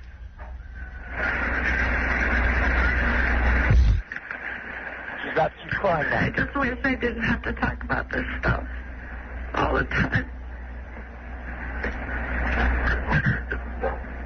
Thanks. Man, she needs some help. That's what I have. All right, I think we got the same thing. And can I say one thing, Howard? Hey, Robin, give Gary your telephone tape. Let Gary pull off some moments, too. I've got Shecky Green and I've got Norm Crosby. Now, get out of here. I can't stand your voice. No wonder they threw you out of the telethon. I think he's got the same crap we have. I just wish I didn't have to talk about this stuff all the time. I wish you could hear the whole crying. Yeah, she just sat there blubbering. Thanks. Oh, Guy says thanks. God damn. Thanks for crying. Thank you. Jeez. I don't know, man. There's something weird going on with that whole scene. Yeah, Rob, you're on the air. Yeah, Howard, that's all her father. Her father's a big schmo. I don't know, man, so I hesitate to jump in on this. He, I know the family, kinda, and her father's like a big Italian guy with a, hairy chest and a lot of Italian jewelry. Oh, really? Yeah, pushes his, you could tell that he's the one behind the, Well, that's speculation on your part, and I can't partake in that because... She's a grown woman now. She doesn't have to do what her father tells her. Yeah. She needs to smoke a joint and mellow out. Trying to get out of it. All right, thank you. Okay. Listen, I am sure there is some weird dynamic in this girl's life because to walk around crying like that, I don't know if it's her father or mother or grandmother. I don't know anything about this chick. But I'm telling you, she's not all there. That's very disturbing behavior. It's a game, for goodness sake. We're supposed to be having fun. Yeah. If you're not having fun, get the hell out. Or just put up with it. I mean, this is crazy. You got Dr. J's kid having people ask her who her father is all the time. She doesn't cry. She goes out and plays. Hey, Charlie. Yes. Yeah, what's up? I want those tickets. Please. What tickets? VMA. The Video Music Award? Yeah. Can I play a game? Please, I want to meet Chris Rock. No, right now I'm not doing that. Oh, man. Can I meet Chris Rock? Come on. What is that accent I'm detecting? Senegal. Senegal. What is that, Robin? That would be Africa. Yeah. Oh, you're an African. That's Yeah, different. man. Yeah, man. Help me out. Help me out. Were you at the 1,000 Youth March? No, man. No, man. I don't deal with these people, man. They were carrying on in New York with Yeah, this Million don't Youth deal with March. You don't like American blacks? No, they're lazy. See, I'm telling you, I grew up in a black community. Yeah. Africans don't like American blacks. No, they're too lazy. And they're violent. Like Jamaicans and Africans don't like American blacks. That's right. It was always war. Do Africans like Jamaicans? Yeah, but they like Jamaicans. Yeah. because they work hard. Yeah, just like us. Like the Jamaicans would always come up to me and go, "Don't you call me black? I'm Jamaican." Yeah. And I go, okay. Sorry. I don't want to get my ass kicked by anybody. Yo, Howard, come on, give me the tickets. Tickets? Yeah. First of all, it's tickets. Hey, can you skin a rhinoceros with a sharp stone? No, but I can climb a tree and get oranges for you. This guy's not kidding. He probably could climb a tree. Climb a tree. You could just run up the tree? Yeah. Oh, are you kidding me? When you grew up in Africa, no joke, all jokes aside, Okay. you walk around in your bare feet, and your feet get very tough. Yeah. And like shoes, as thick as shoes, the soles of your feet. And like when you want to get food, we have to climb to get coconuts, palm trees, and stuff That's like right. that. And Yeah. a guy like this, Yeah. because he has to make do in the jungle, Right. he climbs a tree like as quick as a monkey, right? I don't mean that in a I won't call it the jungle. I won't say it's a jungle, but you know. Yeah. Yeah. Can you hang from a limb holding on with one arm? No. But I've killed a goat and I've killed chickens. You've killed goats. Yeah. Can you Kill chickens. You just grab a chicken and kill it. You can No. catch a chicken. No, he's killed chickens and goats. Yeah. How do you kill the chicken? You hold the head, you twist it, you get a knife, a sharp knife, and you slice the neck, just like OJ. What do you wear? Do you wear a loincloth? No, man, come on, this is America, come on. No, I don't mean. I mean back in your home country. We wear like wrapper, you know, like towel. You would tie it around your waist.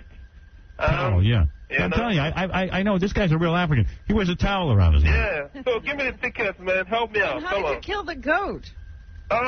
Okay. You get the legs, you tie it with a rope, and you know you get it helpless. You get the head, you slice it. You know. Hey, they eat that. Well, you're up close and personal. Huh?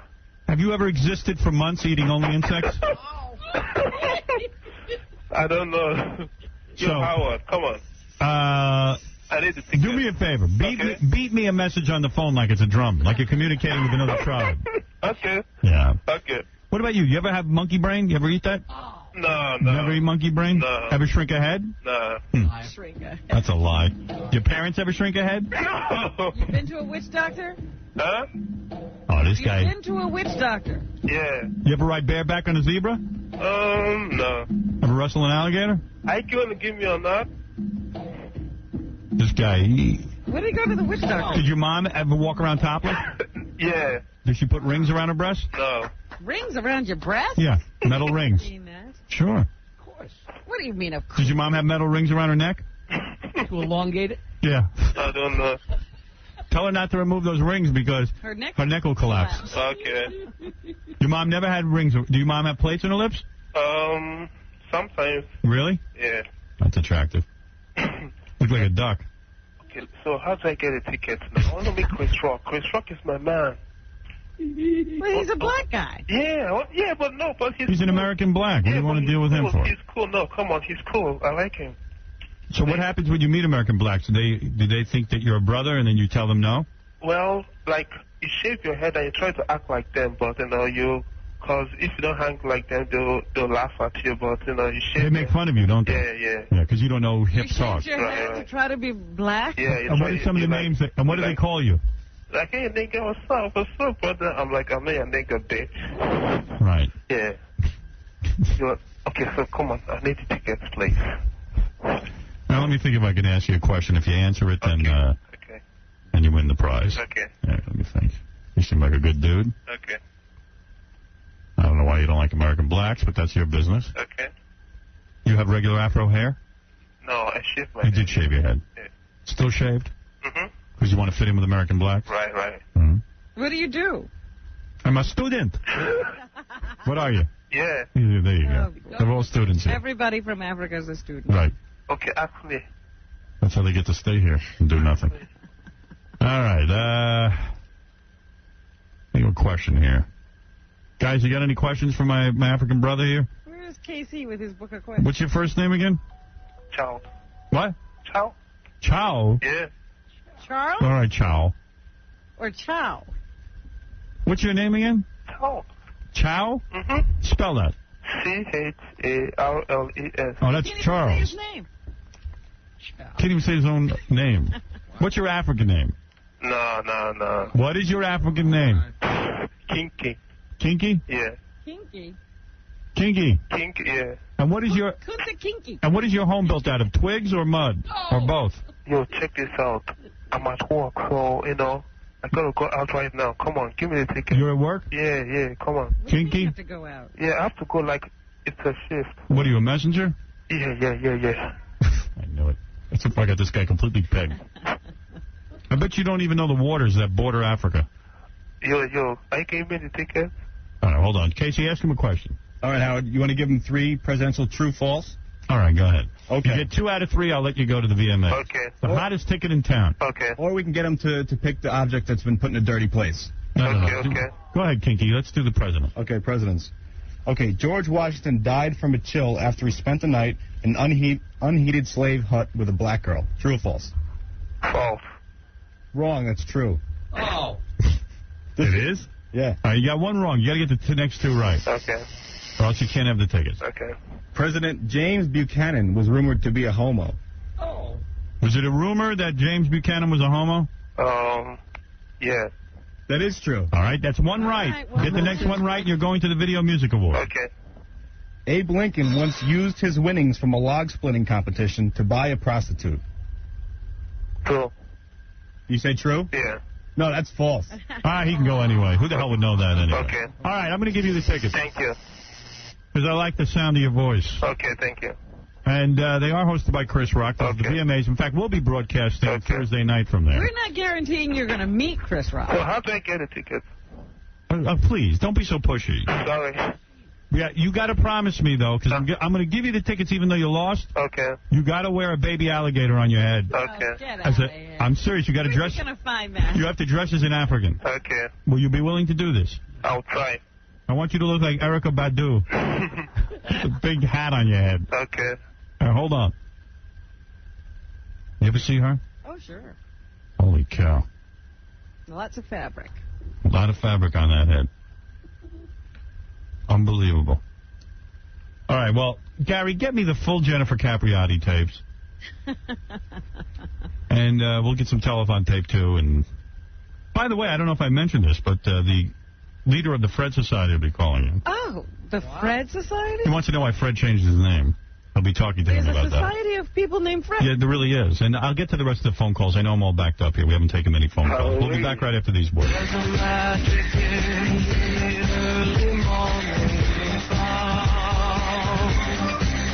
We really needed something mega in the morning. Therefore, Howard Stern.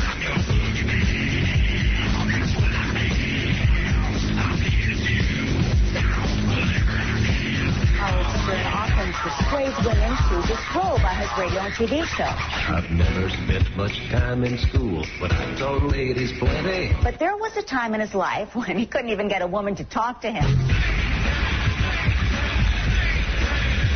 Howard Stern may be a white devil, but he's the white devil that tells it like it is.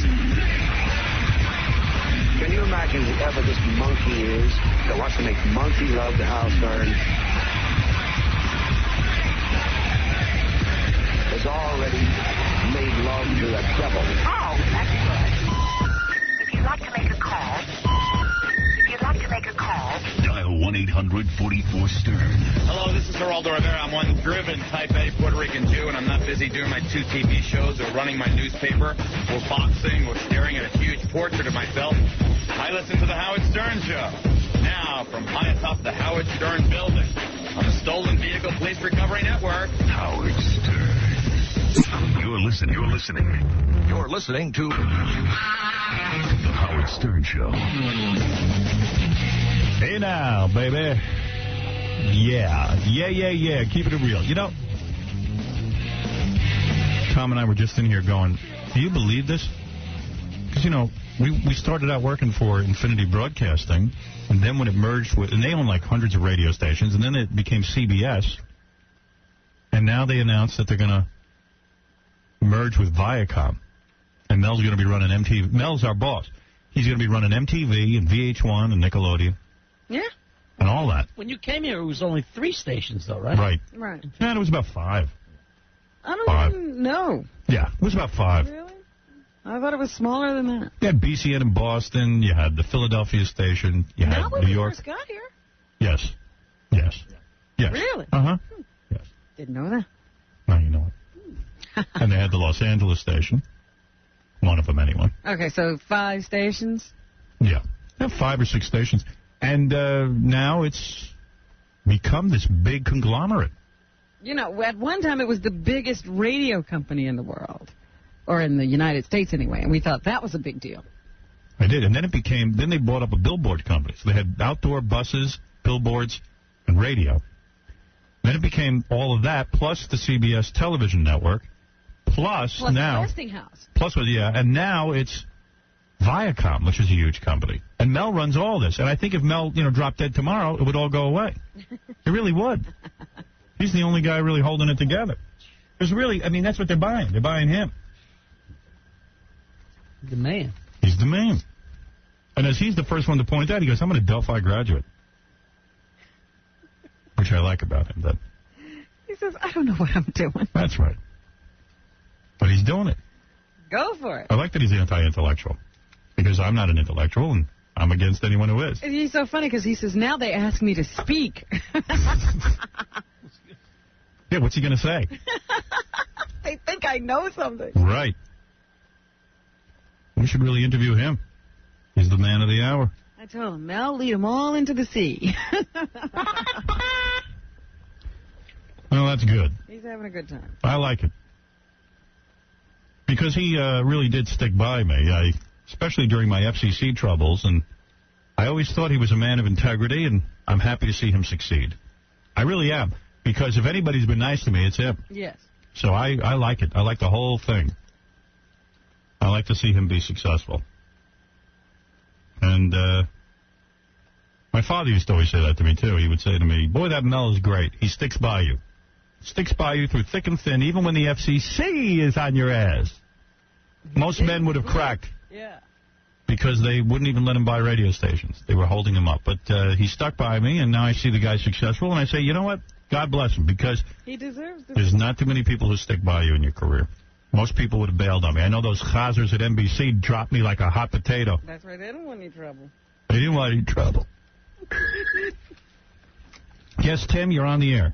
Yo, Howie. Hey, Howie. From all the Marines at Camp Pendleton, every morning we listen to you. Thank you. We love you. Keep going. Marines is a tough bunch of guys. Hardcore, muscular boys who, I got to say, I could never have been a Marine. I'm too lanky and they're always weak. the first off the boats. Yes. You know, like when we're landing somewhere, they're the guys who get it. They do? Yeah. Well, we go in first. Yeah. Yeah. You got We're to the be 911 nuts. force, right? You got to be tough. But those guys could go through intense training, and I would like to go through the training just because I would be in shape. Or dead. No doubt about that. Right. Be in shape. I would drop dead. What is the training like to be a Marine? Take me through it. All right. For the first couple of days, they keep you up as you're going to whichever one, San Diego or Paris Island. Yes. They keep you awake for hours. Now that I don't understand. Why do they do that? They do that to disorient you. That's good. And then when you get there, they start yelling at you right off the bus, and you're all confused. Right. They yell. Do they feed you? They feed you great. Do they have to? Because the amounts of calories. Yeah, because you work hard. Right. The amount of work you have to do, I would think you need lots of calories. Exactly. You're working off all this energy, so they give you these high-calorie diets 3 times a day. Good food. I'll tell you why I'm listening to this, because I'm thinking of disorienting some of my guys. There you go. You're already disoriented. Yeah, you know who's disoriented? Gary. I think he's a Marine. Excuse me, what did you want, boy? Baba Booey. I didn't hear what you said. I really did. I wasn't listening, Ball. Well, anyways, when you come out, you're in the best shape you've ever been in. All right, so tell me, so they disorient you, but then what is the workout routine?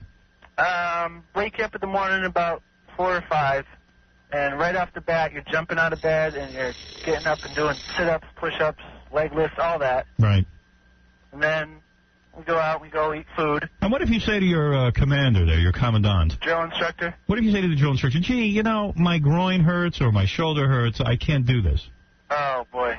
What do they do to you? I think what the term they use now, because it's safer and nicer, is I'll pop your heart, as in work you out really good. Right, they'll make you work harder. Oh, yeah. Yeah. They don't. Oh, yeah, and until you quit. And once you quit, they'll send you on your way. All right. So then you get up, you do push-ups, sit-ups. This is all like 4:30 in the morning. Right. And then do you have to hike a lot? Not a lot in the beginning. They're basically getting you in shape. You go to a lot of classes. Yeah. And then the last thing at the end is it's pretty good. You do a lot of hiking with it. How many push-ups? Don't you march a lot? Yeah, we do a lot of marching. It's a drill. How many push-ups do you do? Push-ups? Over 1,000. 1,000 a day? Not a day. I mean, by the end, many. I'm learning nothing from this guy. No, he didn't even remember it. Thank you. I'm not even going to go through it with him. He's completely all over the place. They march all day long. I said to him, do you do hiking? He goes, no. I go, what would you go? Do you march? Oh, yeah. That's what I meant. They march everywhere they go. Everything's done in formation. Mm-hmm. Yes, Fernando. Yeah, Howard, what's up, man? Straight up and down, just trying to tell you you're the best. Yeah. Miami. Brooklyn, top of the food chain. Yeah, man. Go ahead, Fernando. Yo, down here in Miami, WSBN 7 announced your porno of the month. How you just, like, mocking Oprah, hoping what you did with the books. We're going to do the same thing with porn. Hopefully Miami will be supporting you, too. Well, I'm glad you brought up that point, Fernando. As a matter of fact, the Howard Stern Porn Video Club, we will be discussing our first title this Thursday. 7 Deadly Sins, starring Janine and Michael J. Cox. And I am in the middle of it. Beautiful. But I want to tell you, I love the way, I don't really particularly like the word nigger, but the way you use it in the air and how you're just breaking more barriers, just like that word bitch, the way you're just breaking down more and more barriers is beautiful. Thank you. The way you're mocking the whole censorship with your USA preview of Private Parts. Beautiful, beautiful. And Robin, this question's for you. You living in New York, I heard the best of yesterday, you losing your purse, that little fag bag. You put it in your ankles and you expect it to be there when you look for it for the second time. All right, thank you, Fernando. Woman, what's wrong with you? Fernando, that's old news. Oh, dear. I know it is, but you know, Howard, I heard it yesterday. But what's wrong with you, Robin? You need some more Howard, street smart. much, Thank you, Fernando. Too trusting, I guess. You know, I got a lot of nice write-ups and things on this presentation we did on USA Network of the movie Private Parts. Mm-hmm. A lot of people were writing some nice things, reviews in the newspaper. I'm really kind of gratified. People feel that what the presentation will change the way networks show movies. Oh, wonderful. That they feel that instead of cutting out whole scenes, instead of putting language to the side and cutting it, what we did was put beeps. And I never expected this kind of response. People liked the fact that I shot some new footage with me walking across explaining stuff. So I was very, very happy about that, to tell you the truth. Yeah, it was worthwhile. Yeah, I'll read you one review. This was from something on the Internet. This is the very first article, blah, blah, blah, blah, blah, weekly, monthly, so I jumped ahead of myself. Okay, here we go. I'm going to write about Howard Stern, whose movie Private Parts just premiered on the USA Network. In true Stern fashion, the movie made a dent in how we should and most likely shall see movies making their appearance on TV. The movie was edited by Stern and Ivan Reitman themselves, and it shows. After its impressive debut back in the summer of '97, these two men showed the pride of what they had made a movie that format was about. I like Stern hate. What is this? I like Stern hate. I like Stern hate going to the movies with someone's demon spawn screaming and yelling because mommy and daddy were too busy worrying about. All right, here it is. He says, the networks have butchered movies like Dumb and Dumber. Instead of doing what they used to do back in the old days where they just simply cut the word out to where it looks like a Jackie Chan movie, people's lips moving, yet no words, they simply edit entire scenes out. And they don't like that. People don't like to have entire scenes edited out. I was watching an Eddie Murphy movie not too long ago, and a completely different voice comes in and says, shoot, instead of, what they really said. Rather than cut the word BS and keep the integrity of the film, they instead just end it right when, sometimes they just cut the whole scene. Cut it out. I feel cheated when this happens. All right? Stern brought back integrity to broadcast TV movies. Over every single F word and C word, you heard the never getting old bleep. And the great naked scenes, rather than editing out the entire scene, which they could have done on any other channel, Stern simply adds in funny, if I say so myself, mosaics, which really worked. It was a home run. Not only was a single scene not cut out, and the funny blurs and bleeps were there to please, but Stern would periodically come into the movie and explain what was happening. For example, they talk about the 13-inch sausage. Right. Stern stopped the movie with a funny school board and pointer to show sausage plus girl equals funny, and then let the movie resume. The man is a master at what he does. I certainly hope more filmmakers, actors, and networks will see this innovative movie endeavor and take action to put this much thought into their multi-million-dollar project as well. Man, I can't read this. Why have others not done this? Because no one has the pride that Stern or Ivan Reitman does. Stern and Ivan knew what they had and made it better. I, like I'm sure many Stern fans, has the original on tape and also this TV version as well. It's that good. Ah, very nice. Bravo, Howard and Ivan. That's a tribute. You two have shown us the way in radio, comedy, books, and now TV. Thank you. Once in a while I like to read something positive. He's made me think I didn't tape the TV show. No, you made a big mistake. I did. You really did. Well, I'm also going to thank the USA Network for allowing me to do that. They were very, very gracious. And I'm sure Mel will buy them soon.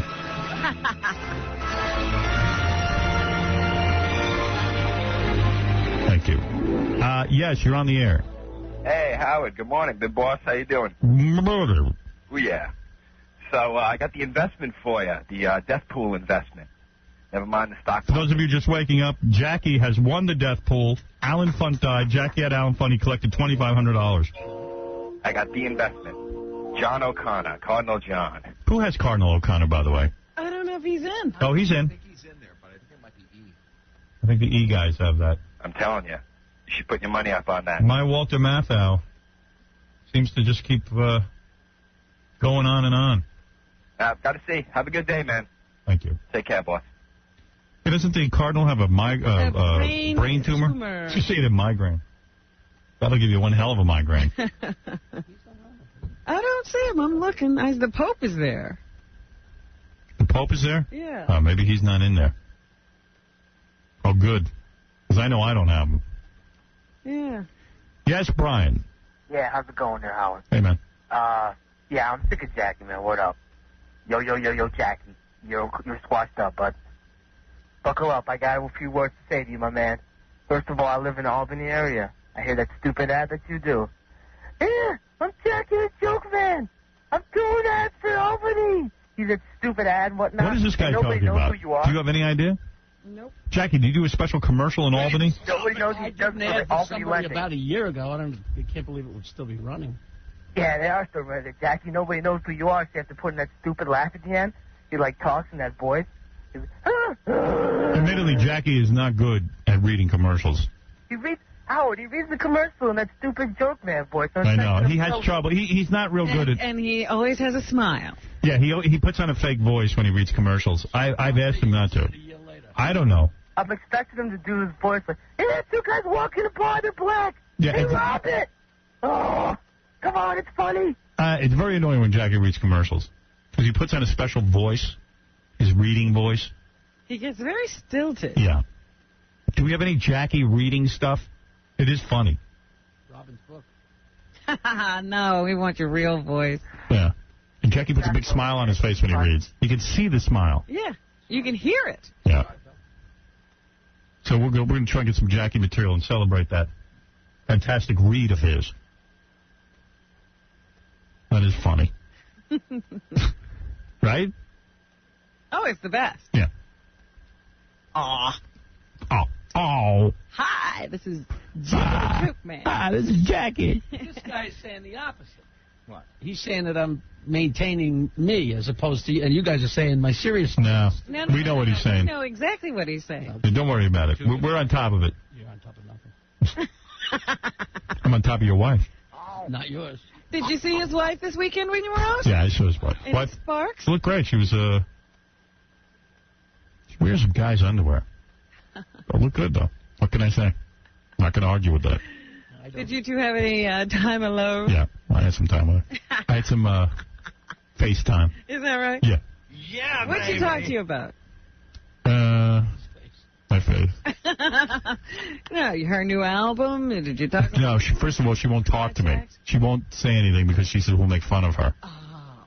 So she's very tight-lipped. What's up with that? I see. Yeah. Getting self-conscious. All her projects.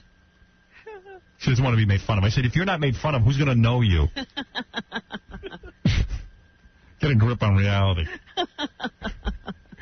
What the dealio? I don't know. These weekends come and there's nothing to do. I see other people, they appear to be having fun. They plan it. They do? Spontaneously, there is nothing to do. You have to have a plan. I play with my dog. But even that gets old. I'm with that dog way too much. And the kids are busy. They're with their friends all the time. They have plans. They have a life, yeah. So I sit in the house and I stare. I watched a movie. I watched a great movie. What movie did you watch? This, Freddie Prinze Jr. Is this Wing Commander? No. Okay. No. All right. What was it? Freddie Prinze Jr. Freddie Prinze Jr. and this chick is ugly. All that. She's all that. I watched it on pay-per-view. Did you watch that? Yeah. Wasn't that great? Yeah, it's good movie. Ridiculous. This is the greatest movie you'll ever see. Gorgeous from beginning to Yeah, end. it doesn't make any sense. There's this really hot chick, but they give her, like Clark Kent, they give her glasses to make her ugly. Yeah, glasses make her ugly. So it's an ugly chick, you know, and the captain of the soccer team, he's the most popular guy in school, decides he's going to take her out on a bet.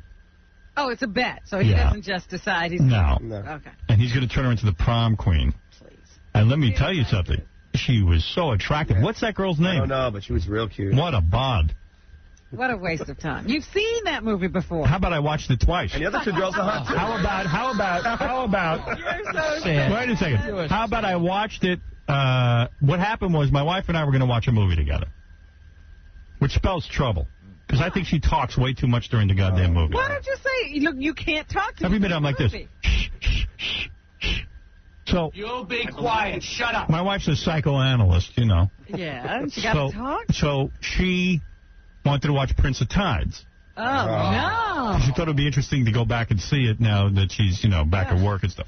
So we're sitting there, we're going to watch Prince of Tides, and then she says to me, hey, look what's on pay-per-view. She's all that. I go, what's that? It was Freddie Prinze Jr. She says, I took the kids to see it in the movies. You'll like it. Yeah, she knows your taste. Yeah. I go, you're kidding me. What's it about? She goes, a makeover. The girl is a mess, and she becomes the prettiest girl at school. I said, I can't sit and watch Barbra Streisand. Not when that's going on. She goes, you go down to the basement and watch where you belong. And if I want to join you, I'll join you. But she stayed upstairs and watched TV. So you got to watch a movie alone. So I went downstairs, and I put this on, and I was in all my glory. And it's a bunch of hot chicks in that movie. All hot chicks. It's little high school girls. It's another high school situation. Rachel Lee Cook is the girl's name, by the way. Wow. What a honey. The ugly one is Rachel Lee Hook? The ugly Cook. Cook? What? Yes. What? Yeah. The ugly one. And how old now? Brandy's in that too, right, Howard? I don't want to think about it. Brandy or one of the... No. That was not Brandy. No. It's the black chick? Yeah, who is it? Vivica A. Fox? Little Kim? That's Little Kim? I think so. I wouldn't know. She ain't all that. And the blonde girl's pretty hot too, right? No, the one who's hot is the girl who's competing to be the prom queen. Yeah, that's what I'm talking about. She's not blonde. It's dark hair. wrong with you? It's been a while. I actually went to see it alone. So I went to see it. I watched So it. you watched it twice. I watched it Saturday night or Sunday night. I watched it Sunday night. And then... Did you have to call up again? Yeah, I had to reorder it. I paid twice for it. Monday, I'm sitting there and I go, I would like to see it again. What a good movie.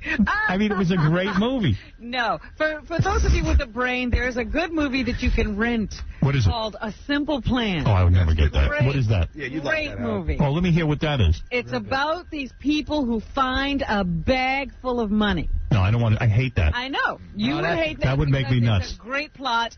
No. Anybody with a brain, No. don't rent She's All That. Or pay for that on pay-per-view. Go see A Simple Plan. Why you got to put me down? Because I like a movie. That movie has been made. I don't care. I like it. They can make that again. I knew it was maybe. You know what? I'd like to see it with two new people. I'd like to see the exact same story with two different actors. They can make it every year. For Yeah. you. I swear, I love it. It's like that movie with the girl who's a boy in high school. Remember that one? That's a great one. I've seen it like 5 times. I've seen that 20 times. The one where the guy gets made over by the girl, that's one of your favorites? The greatest movie ever, though, is Clueless. There's nothing like Clueless. That's a good movie. That is a great movie. Not the greatest. I saw Outside Providence over the weekend. How's that? I thought it was great. It's a very good movie. Yeah, I want to see that. And it doesn't do steals the really show. well. And Alec Baldwin should be nominated for an Oscar. Really? So funny, how you're going to love it. So good. Really? Yeah. Yeah, you should watch the same one over again. Yeah. I'd rather see She's All That. I like to have a screening party. I like that. I wish they'd... Watch it with the cat. No, I wish they'd reissue that in the movie. Did you see... It was out for a long time, and it did very well in theaters. I could see why. It was fabulous. You should have gone to see it. Oh, and I saw Stir of Echoes. Oh, how was it? The new Kevin Bacon movie. How was that? It was good. It was very good. All right. It was good. I really am excited to see that. It's like Sixth Sense. Yeah. Oh, yeah? I want It's to see good. that. I liked it. I want to see Stigmata. So do I. Me too. Stinkmata. Stigmata. Did you see Stigmata. Rushmore, Howard? Yeah, I've seen Rushmore. That was real good. Rushmore. That's a really good movie. I like Rushmore. Rushmore's good. Bill That's Murray's good in it. Yeah, he's cool. Bill Murray's always cool. Most of the time. Yeah. Yeah. Except in that bowling movie. Yeah, that I don't want. Kingpin. That's so funny. So I don't know. That was cool. She's All That. Freddie Prinze Jr. Watched it twice. Did you really watch it? Wow. Twice I watched. What do you mean, did you really? Why would I lie about that? Watch one of those movies. When a movie's with good, holes in it. when a movie's good, you got to support it. You poor dog. The dog watched it with me. I know. Although even the dog left the room. So it was like, this is the second time we've seen this. Was over his eyes. Yeah. Oh, my goodness. Java, watch. Took the dog for a walk about 100 times. And where do you walk? You're Just like walk. Johnny Appleseed. Yeah. You're just walking everywhere. As I walk and I get aroused while I'm walking. From Java? No, not from the dog, but just from, I get aroused a lot. Yeah. I was walking the other day and I was wearing loose shorts and the shorts were like brushing up against my genitals. And then I popped one. And I was like, oh my God, I'm in the middle of the street, I'm famous. And I've got a full arousal. People think I'm nuts. And then it rubs on every step. Yeah. So I have to sit down and contain myself. Embarrassing. So now when I walk, I wear... You stopped. Everybody knows what's wrong. No, now when I walk, I wear tight clothes. Oh, I wear tight undergarments. You try to control it. Because I was wearing very baggy shorts with no underwear, and I said, I can't do that. Because I got aroused. So now I wear a tight underpant, an undergarment. Good. Good. Down. It's so funny because I'm walking around, I'm like, oh my God, look at this. Look what it's doing to my pants. Wild. Wild stuff. So we got to do the Video Music Awards. That means we'll do the show Thursday morning, our regular show. Yeah. And then that night we have to go do a broadcast. So I'm going to have to take a nap. Mm-hmm. And then I never can nap when we do that. Wow. It's hard for me to nap. Are you sleeping well? Yes. Very I'm good. going to do maybe a scores party that day. Oh. What, Thursday? No, I got to go to sleep. What do you mean? I got to work. I got to have a voice. I'm not like you. I'm not a bum. No, I'm saying then you go to sleep. You'll be well... Get out of here. That gets me more charged up. All right. He is nuts. Now, since we're all going to be here... and maybe, we nothing. Well, I got a ton of stuff to do Thursday. I thought maybe, you want to relax. No, I don't want to relax with you. please. He's done enough relaxing. I went over his house. Now we're best friends. You know, hey, let's relax. Hey, bud. Hey, my sorry, I went over there. I'll never hear the end of it. What do you mean? Hey, I'm not looking to relax with you. Who said I said scores party. No scores party. That's what that. You don't need that. He's bonded now. So we're going to have to take a nap. A little nappy. And we go over and we do the Video Music Awards. You are correct, sir. I hope those are good. I'm talking about backstage. I hope people come back and see us. There's all the potential to be good. Like, I don't want to get there like Lauryn Hill, for example. Is she going to walk right by us? Or is she going to be a dick? Come in. Ricky Martin, is he going to talk to us? We have to talk to him. I mean, it'd be really embarrassing to be snubbed by Ricky Martin. Yeah. So let's take an offensive stand here and say no Ricky Martin. It could be another major dissing. I'm looking at all like 9 Inch Nails. Trent Reznor doesn't talk to anybody. He's not talking to anybody. Kid Rock will talk to us. Yeah. He's a good guy. Britney Spears, will she talk to us? She might. I hope so. She might not know what's going on. Maybe if we can get him like disoriented, like in the Marines. Don't let the stars sleep. Madonna's going to be. Is she going to talk to us, or is she going to walk right by? I say we don't let any of these people walk by. We tackle them. I say Jennifer that we Lopez. block the door. Yeah, Jennifer Lopez. Is she going to like talk to us? Jennifer Lopez would talk to us. I'd be amazed if all these people come over. Like Pam Lee's going to be there. I know she's coming on our show that morning anyway. Pamela Anderson, Pamela Lee. I don't know what the hell. Whoever she is. Do they all have to walk by? And look at the other names. Puff Daddy. Yeah, we're going to be right Daddy there. would talk to us. You think? If we could catch him. P. Diddy? Yeah, he would talk to us. He likes us. Janet Jackson, will she talk to us? No. Yeah, that's what I mean. What are we going for? Mira Sorvino? She might. She might not. And the Blair Witch Cast. So here's going to be the show. Kid Rock. We can get them. Kid Rock and the Blair Witch Cast. I mean, no offense. I mean, but they're also presenters. Yeah, there we go. All right, we'll sit and we'll bet. But they're presenters, you know? Yeah. So? We could talk to some of them, maybe. Those are the presenters. Well, wait a minute. There's performers and presenters and winners. I just gave you the presenters, and I just gave you the performers. Well, Chris Rock will. Come on, that wasn't enough people. That's it. No, if they all stop by, that's a great show. No, I meant for a whole show for MTV. There's got to be more people than that. They have 8 hours of commercials. Believe me. There's got to be more people. And now that Mel owns them, they're going to have 900 hours of commercials. Yeah, there'll be less show, more commercials. What show? My idea is more commercials. Try and find the show. We dare you. So, come on, there's got to be MTV VJs around, you know. VJ. You bring him. Yeah, but do I need to interview MTV VJs? You want to interview Carson Daly. He's the only one, although I hear Jennifer Love Hewitt dropped his ass. I don't know if they're still together. That's what I'm reading. What is it, Casey? Hey, Howard, I don't mean to interrupt or anything like that. Yo. But, well, why are you? On line 2, we have the computer locked up. On line 2, we got a Jackie commercial. Oh, good. And then you got the Fred guy in line 16. Yeah, well, he's going to have to wait. Right. Let's rush. Yo. Hey. Let me hear the Jackie commercial. Don't we have any Jackie commercials here? No, they have. No? All right, go ahead. All right, ready? Yeah.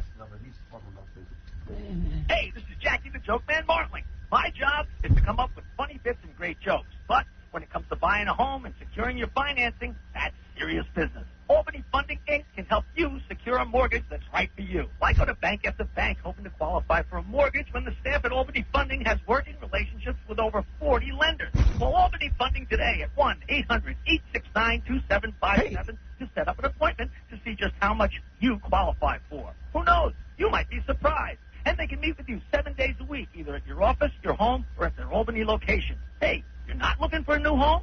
How about consolidating some debt?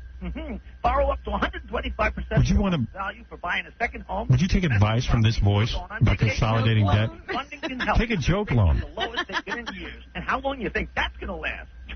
The best time to purchase a second mortgage, refinance an existing mortgage, or consolidate some debt is now. At Albany Funding, there are never application fees, lock-in fees, or commitment fees. Call Albany Funding today. There's a guy you want to take advice from. 869-2757 or visit them on You know, he's got all his finances in it. www.albanifunding.com. Who buys more houses houses on the than Howard Jackie? Stern Show, and after your closing, dinner is on Albany Funding. Albany Funding. Nigga, please. Right. Thanks, man. No problem. Jackie. Slower, it would have lasted 10 minutes. Oh. It's 3 pages of copy. All right, we'll be back right after these words. Want to buy a home? Hey, you need money? How about some debt consolidation? From an evil clown. Would you get debt consolidation advice from an evil clown? Now march into the oven. Now. Stuttering John warms up to Sir Andre Previn, the former Mr. Mia Farrow. Hi.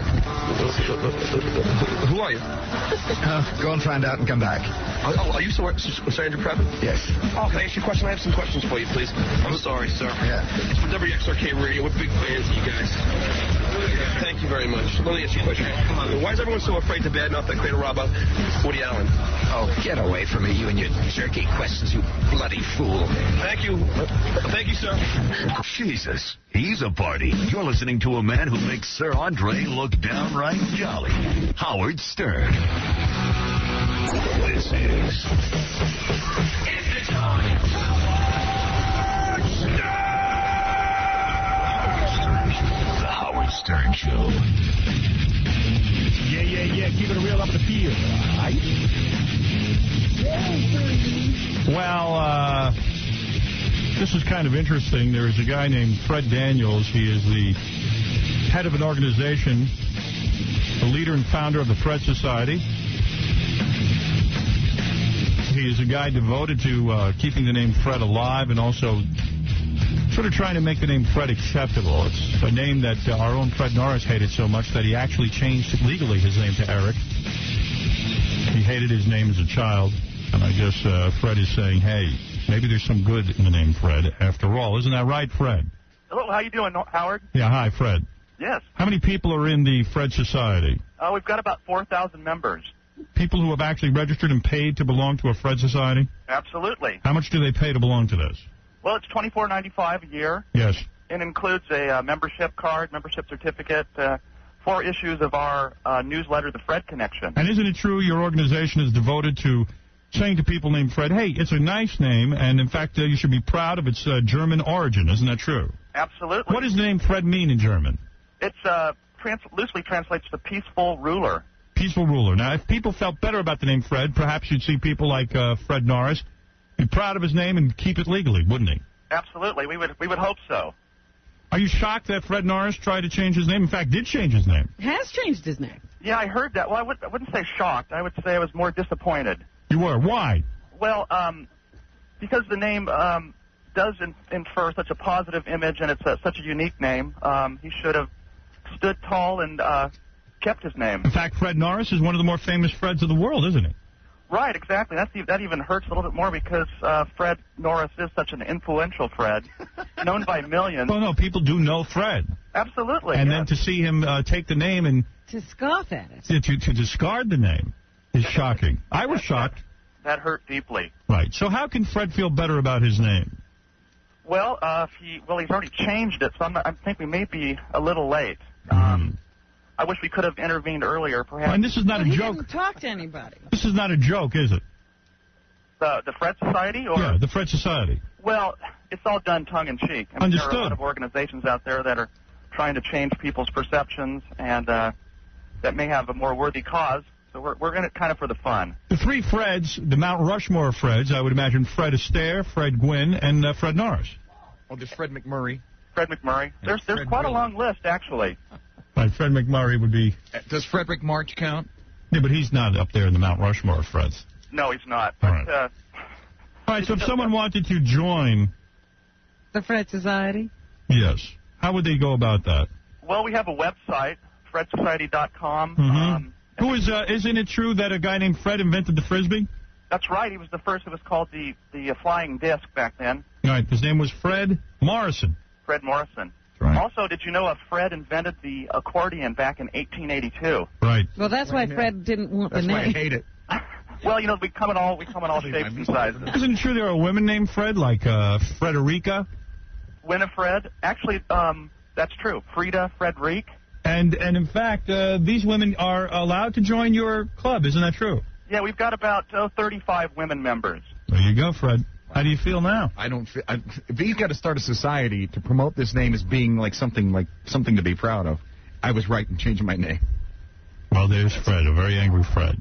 Well, I'm sorry you feel that way, Eric Fred. Right. Well, thank you, Fred, and thank you for informing us of the Fred's Still Club. stuck with that name, buddy. Thank Howard, you. appreciate your help also. Thank And you if you very want to get in much. touch, it's the FredSociety.com. Thank you. Fred will be on this site this afternoon. Oh, you bet he will. Yeah. You bet he will. You got to go to that much trouble making postcards and T-shirts and everything else. It's ridiculous. So angry. Veronica, you're on the air. Hi. Hello? Yes, Veronica, you're on the air. Hi. I was calling and I noticed that a lot of times you have these women call and say they want you to embarrass them into losing weight. And you guys rip them apart. You never hear from them again. I don't need anyone to embarrass me to lose weight. I'm calling to let you know that I'm about to go on a diet myself, and I believe in just eating right and exercising. I mean, that's all you need to do. I'm not into the dealer meals and the gimmicks and all that. So I'm going to tell you something. What is she calling in for? Oh, I was just calling to see if you guys wanted to see a person who is interested in just going on a diet and doing what it takes to lose weight without all the. I'm going to give you some encouragement. I like you, and I'll tell you why. You have hit it on the head. All you need to do is eat regular, and you'll lose weight. Exactly. You don't need a frigging card. Yeah. As soon as you sign up for those cards, I guarantee you failure. These women who go to Weight Watchers, they're looking to talk. They're all lonely. These women who Richard Simmons, they want to be friends with Richard Simmons. They don't want to lose weight. Someone who wants to lose weight and have real friends in the real world doesn't need. Any diet works. Here's your diet. You ready? Wake up, eat a regular breakfast, a regular lunch, a sandwich, and a regular dinner. Can I say something, Howard? And you would lose weight. You don't need pals and friends and support groups. Exactly. You will probably lose weight. Can I say something? I actually have lost weight. I initially. Oh, I believe it. I went on a diet. I was weighing 244 pounds, and I just had enough, and I just. Right. Of course, you have the right attitude. Thank you. No one cares. She will probably lose weight. I still don't understand what the purpose of the call was. She was going to come in and show us how fat she is. I don't need to see that. Okay. I got enough problems. I don't need to come to work and see that. Yeah, but I think the point was you couldn't say anything, though. If she... Right. I'm not interested. I've seen enough of that. You know, I've often said, Robin, you've heard me say it a million times, you lose weight the way you stay out of jail. You behave yourself. And I'll say it again. You have to behave yourself. These people, I see these people who join, they get the videos. They're really lonely people. They hire special gurus. Just lose the weight. Stop your belly aching with the food. Like babies. Insanity. Imagine you need to hear Richard Simmons. Take a look at Richard Simmons. Does he look like a guy who's got it together? You know he's written a book? I would never read it. Never. Oh, goodness. What could he tell us? That he really tell us? I'd rather hang around with a crack addict than him. I've hung around with him. I'm telling you the truth. You can't sit still with this guy. He's annoying.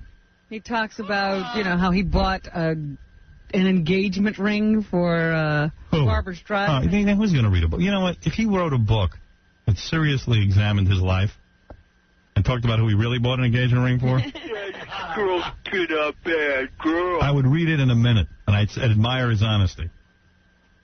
But to read about he bought an engagement ring for Barbara Streisand, who's going to buy that?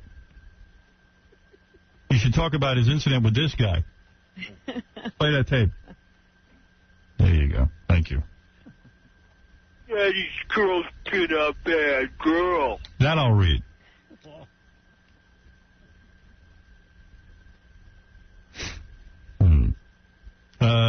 John, go ahead.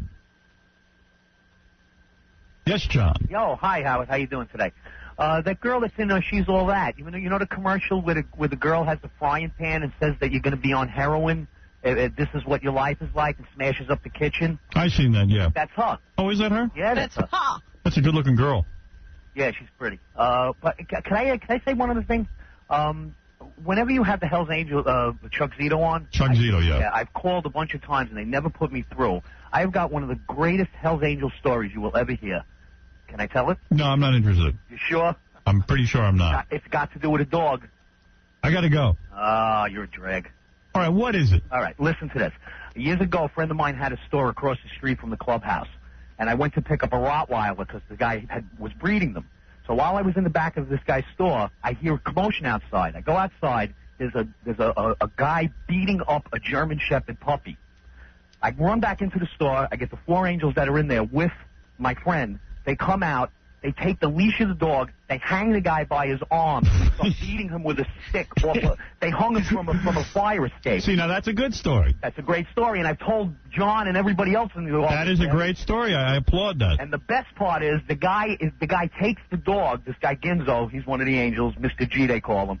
He grabs the dog and he tells the guy, "This is my dog now." And the guy is yelling, "Mommy." They're beating him with a cane on his legs, and he's yelling out, "Mama." Good. Well, I approve of that. Thank you. Okay, take care. All right. Bye. Well, I don't mind a positive story. I just don't need a headache. Capiche?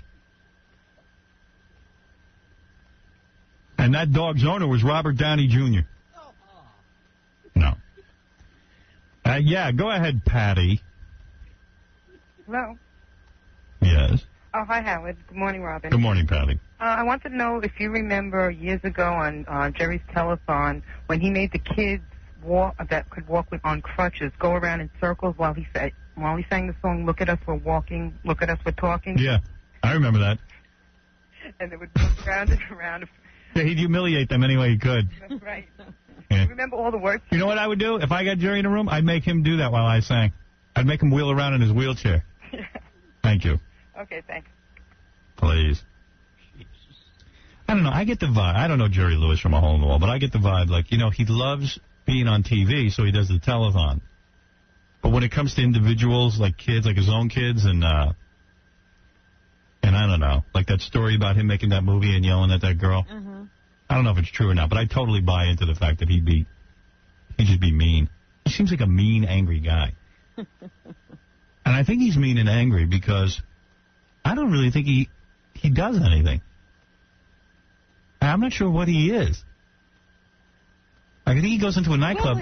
Well, when he collapsed, he was doing concerts. Yeah, but what could his concert be? He doesn't do stand-up comedy. What does he do? He puts a light bulb in his mouth and smashes his head on the floor? No wonder the guy's on Percodan. No wonder he has headaches. Yeah, and chronic back pain. Yeah, I mean, he falls down. And then he tries to sing. He wants to be like Dean Martin. So I don't know. I think he's just angry. I think he's an angry guy.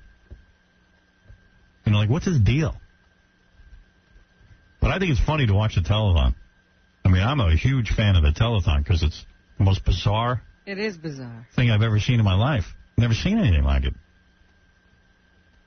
It's the wildest thing I've ever seen. But he's the most bizarre. Yeah, he's bizarro. And when I see him interviewed and he talks about himself and he calls himself Jerry Lewis, I mean, it's amazing that some human being could be that unaware of what he comes off like. I'm sure if you met him, he wouldn't even know what I was talking about. No, he has no clue. I'm just waiting for Mel, our boss, to buy the telethon and fire Jerry. Can he buy that?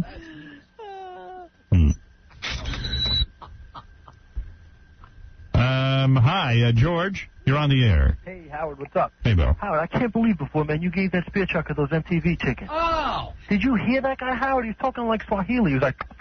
Oh, the guy from Africa? Yeah, what is up with that? Yo, Howard, let me cut down. I'll fight that guy with spears for the tickets. Well... Come on, Howard, give me a shot. I'll tell you what, I'll give you a chance to win something. How's that? All right, cool. All right, I've got a trip to Planet Hollywood, either in Los Angeles or Key West. Oh, awesome. 3 days, 2 nights. This is in celebration of the new Arnold Schwarzenegger video collection, including Commando, Predator, True Lies, Red Heat, Running Man, Terminator, Terminator 2, and Total Recall, all in a new collectible package. Not bad. Well, I really resent your giving a guy who calls up and says, why did you give that spear chucker tickets? Maybe you're right. Did you hear that guy? He couldn't even speak English. He's getting tickets to him. You got a point. This man's very racist, but at least his racism is out in the open. Me, Chris Rock. Me, Chris Rock. At least his racism is out in the open, unlike most white people. All right, let's ask this guy. Let's teach him a lesson. Let's ask him black history questions. Oh, God. Forget this. If you hated black people before, now I really hate them. You got any black history in there, Casey? I don't think so, there, Howard. All right, well, that would have been... There are no black presidents. That would have been classic. What do you got there? Give him a game real quick. Okay, do you want to play Sean Connery, True and False? All right, Sean Connery, True and False. It's from the book Hollywood Confidential, so I didn't make it up. Okay. Okay, True or False? Now, you got to get the best 2 out of 3, and then you win the trip. Okay. Sean Connery is said to be a terrible tipper. True or false? True. I believe that's true also. That is true. He has a tattoo on his arm that reads, Mom and Dad. False. I say he has a tattoo on his arm, but I don't think it says Mom and Dad. I say it's false. It's true. No, that's true. Oh, it is true. All right, so he got that wrong. I've studied that body. Sir, you've got 1 opportunity left. If you get this one right, you're going on the trip. Below it, Howard. His hobbies include whittling. What? His hobbies include whittling. True or false? True. No, that's false. Howard. Come on, Howard. Come in some Guess slack. what? The spear chucker's going, and you blew it. Come on, Howard. Well, you know what I'm going to do? One more try. All right, I'm going to give you one last question. If you get it right, you can go. All right, thanks. All right. So, more Sean Connery or a different one? What else you got? You want him to pick the object that's been put in a dirty place? No. You want presidential sex true false? Yes. Okay. Okay. Warren Harding had an affair with a 16-year-old. Who cares?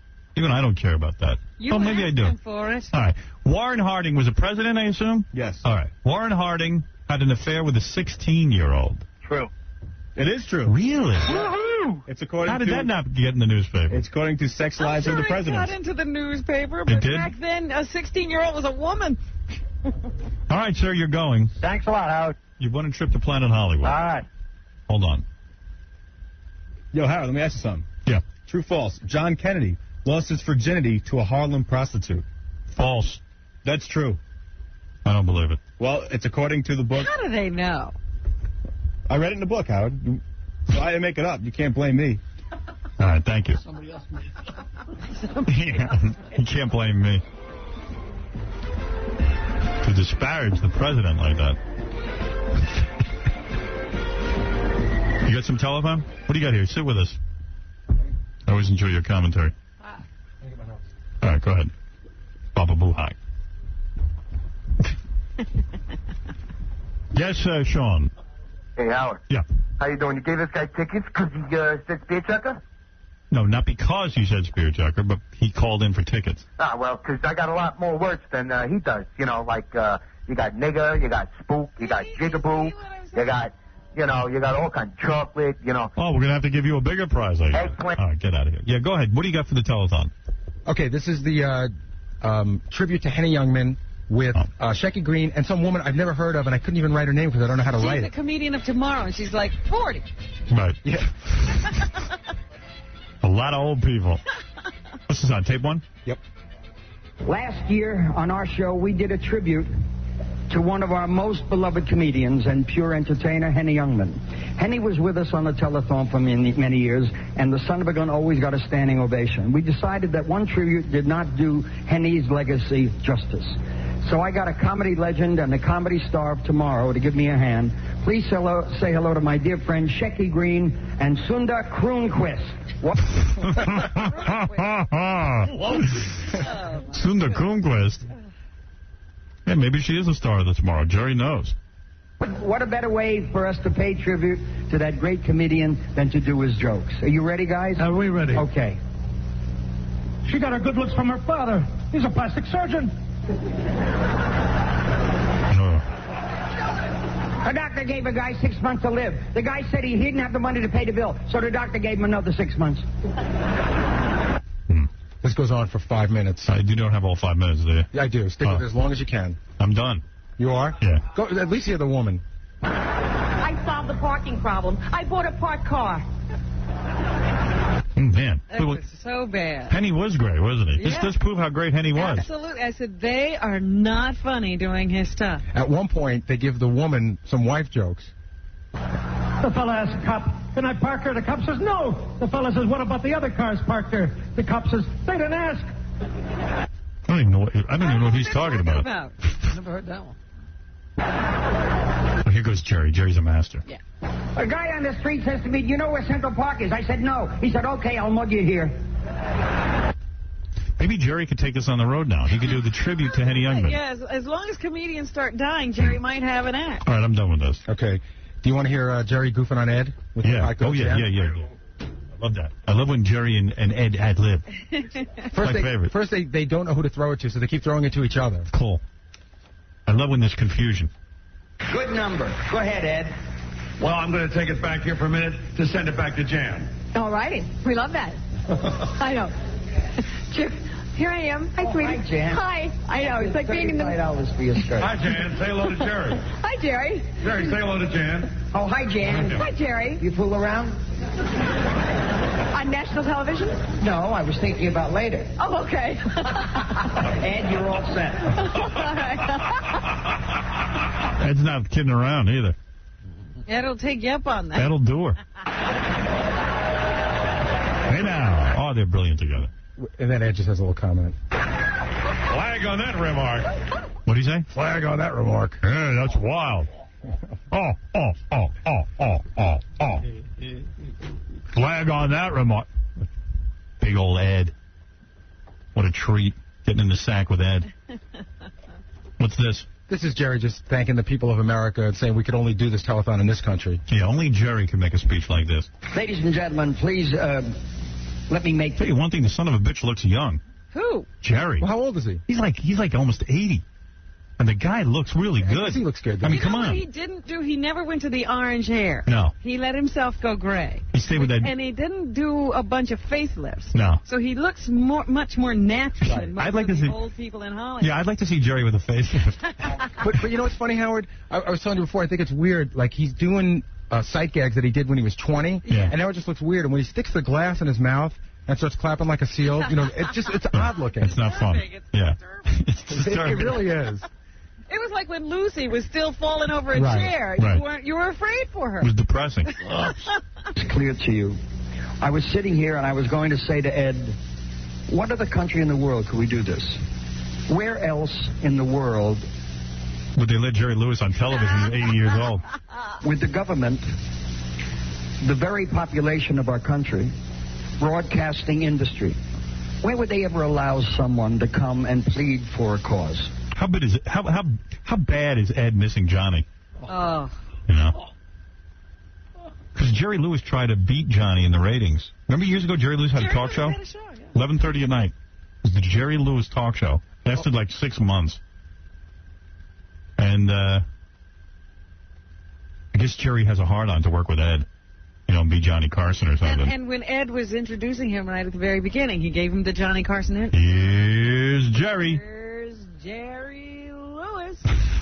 And I've been doing it for almost 50 years, and this American people have been there for me to... Just think, Ed's whole career has been sitting at the side of guys who are way too full of themselves. Who can't even shut up.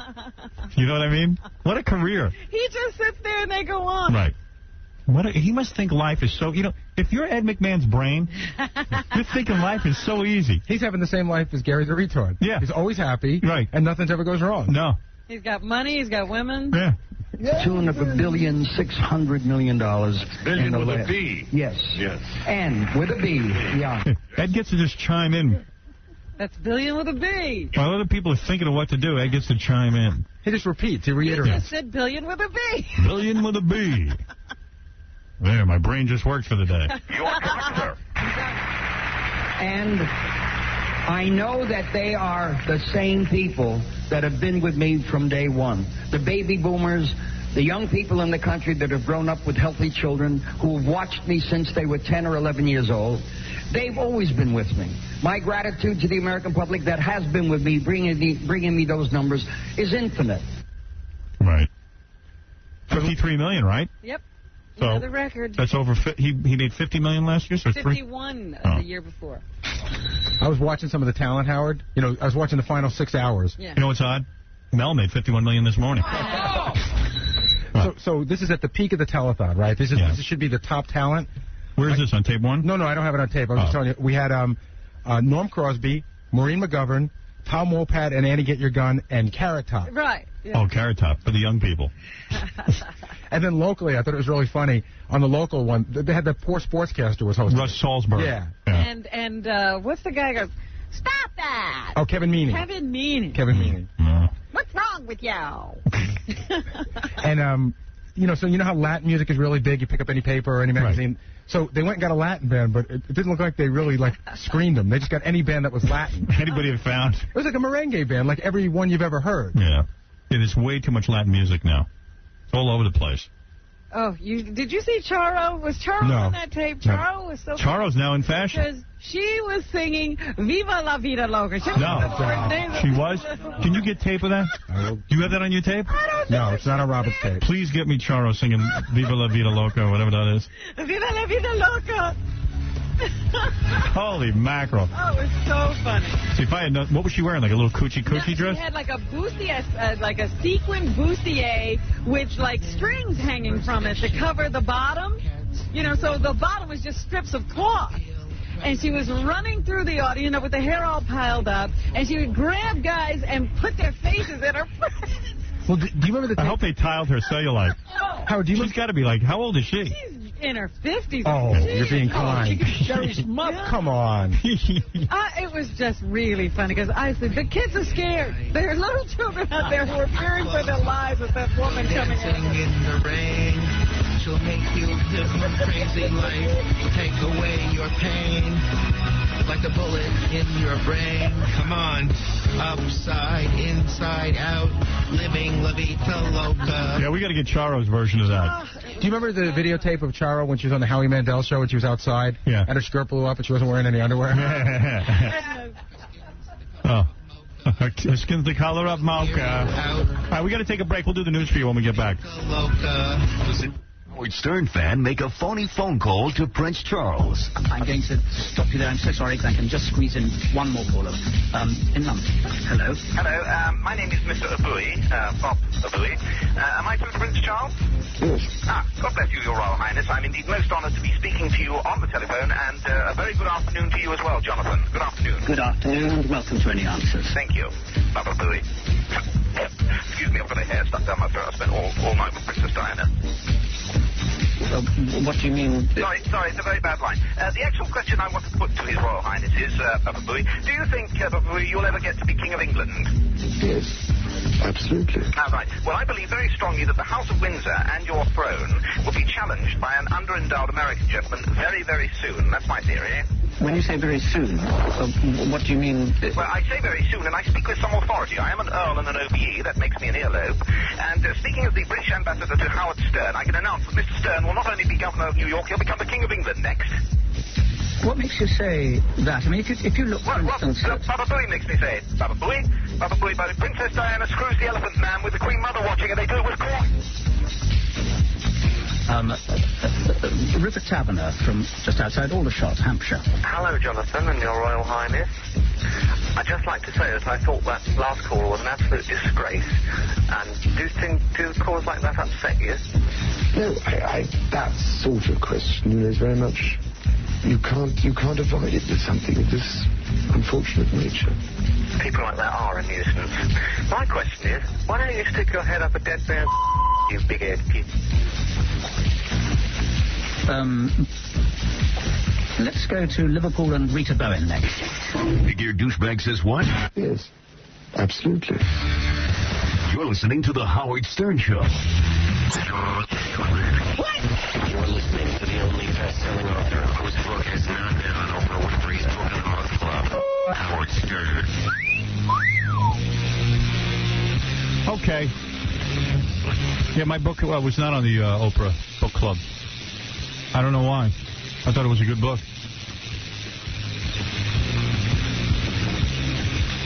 What do I know? She's a big yenta. She knows everything. Tomorrow's show, we're going to have... what are we going to have again? I forget. Somebody took down my list. Oh, here it is. Tomorrow, John Popper of Blues Travel will come in. Oh.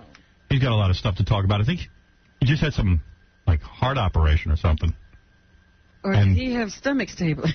Maybe, and his bass player died, too. Yeah. Well, I'm sure we've had on the show. I just don't remember if we did or didn't. Also, later in the week, we'll be broadcasting from the MTV Video Music Awards. And Pam Anderson will be in here, too, with Natalie Rattano, her co-star on VIP, and some dude who's on the show, too. But I told them they could bring him, but I'm going to ignore him.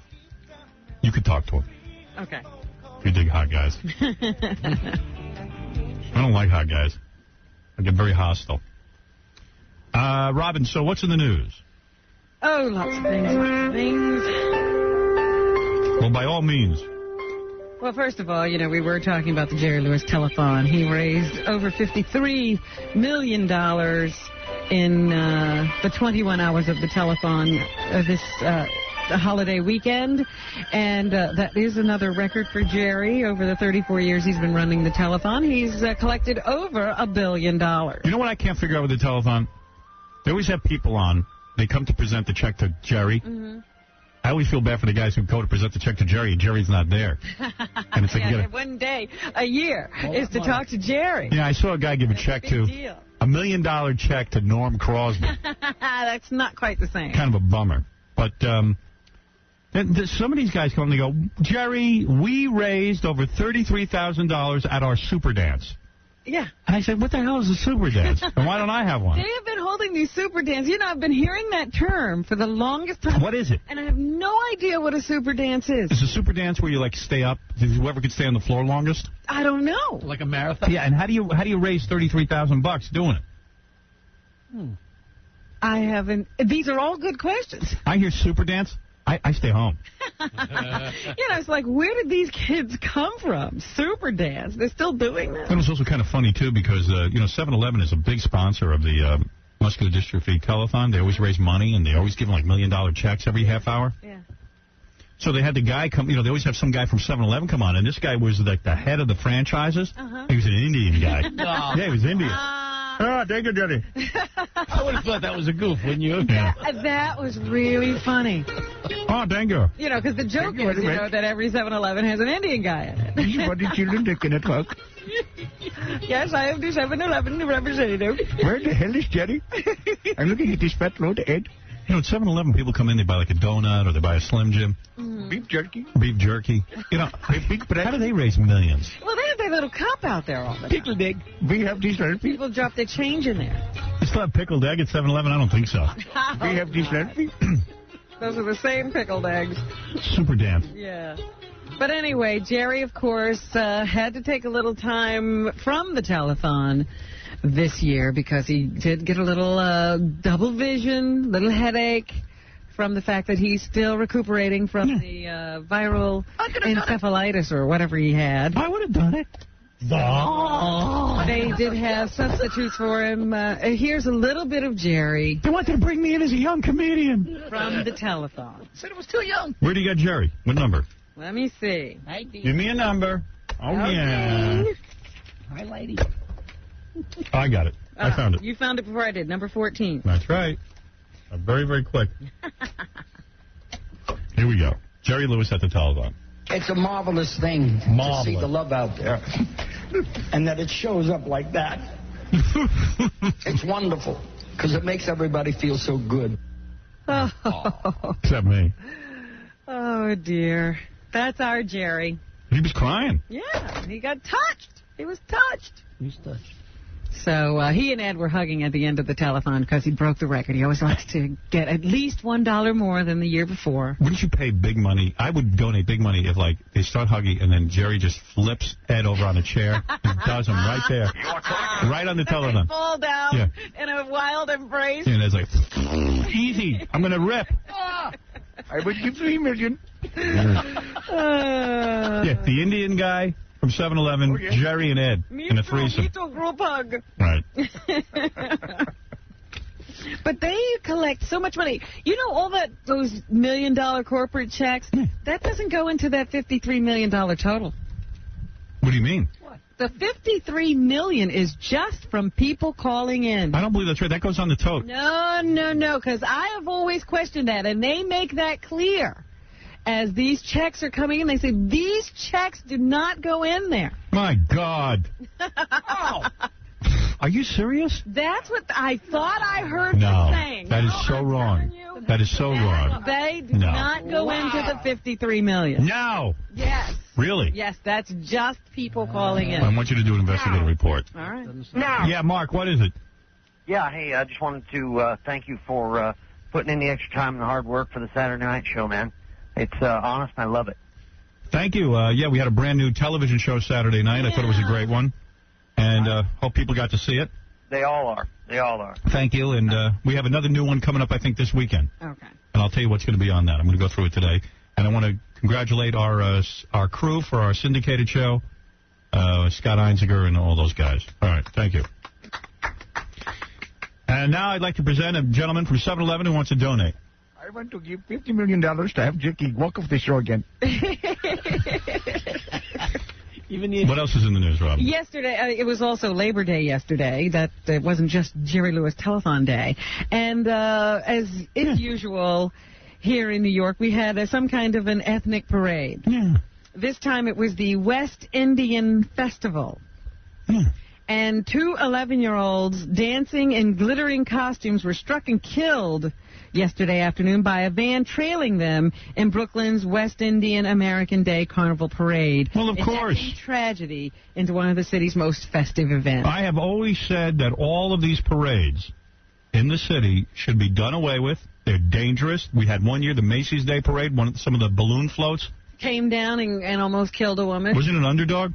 I think it was Cat in a Hat. Cat in a Hat fell on people, killing people. These kids are out there parading around in front of cars. Vans, Vans. Float-pulling things. Yeah, I mean, who's to say a kid couldn't get sucked under a car or a car could get out of control? Yeah, they say this blue van lurched forward when the 71-year-old driver's foot slipped from the brake to the gas. And there you go. Now a kid's dead. Let me tell you something. They should do away with all these parades. They clog up the city. They're an insult. They're an insult to the idea of melting pot. It celebrates people's differences and not their... Thank you.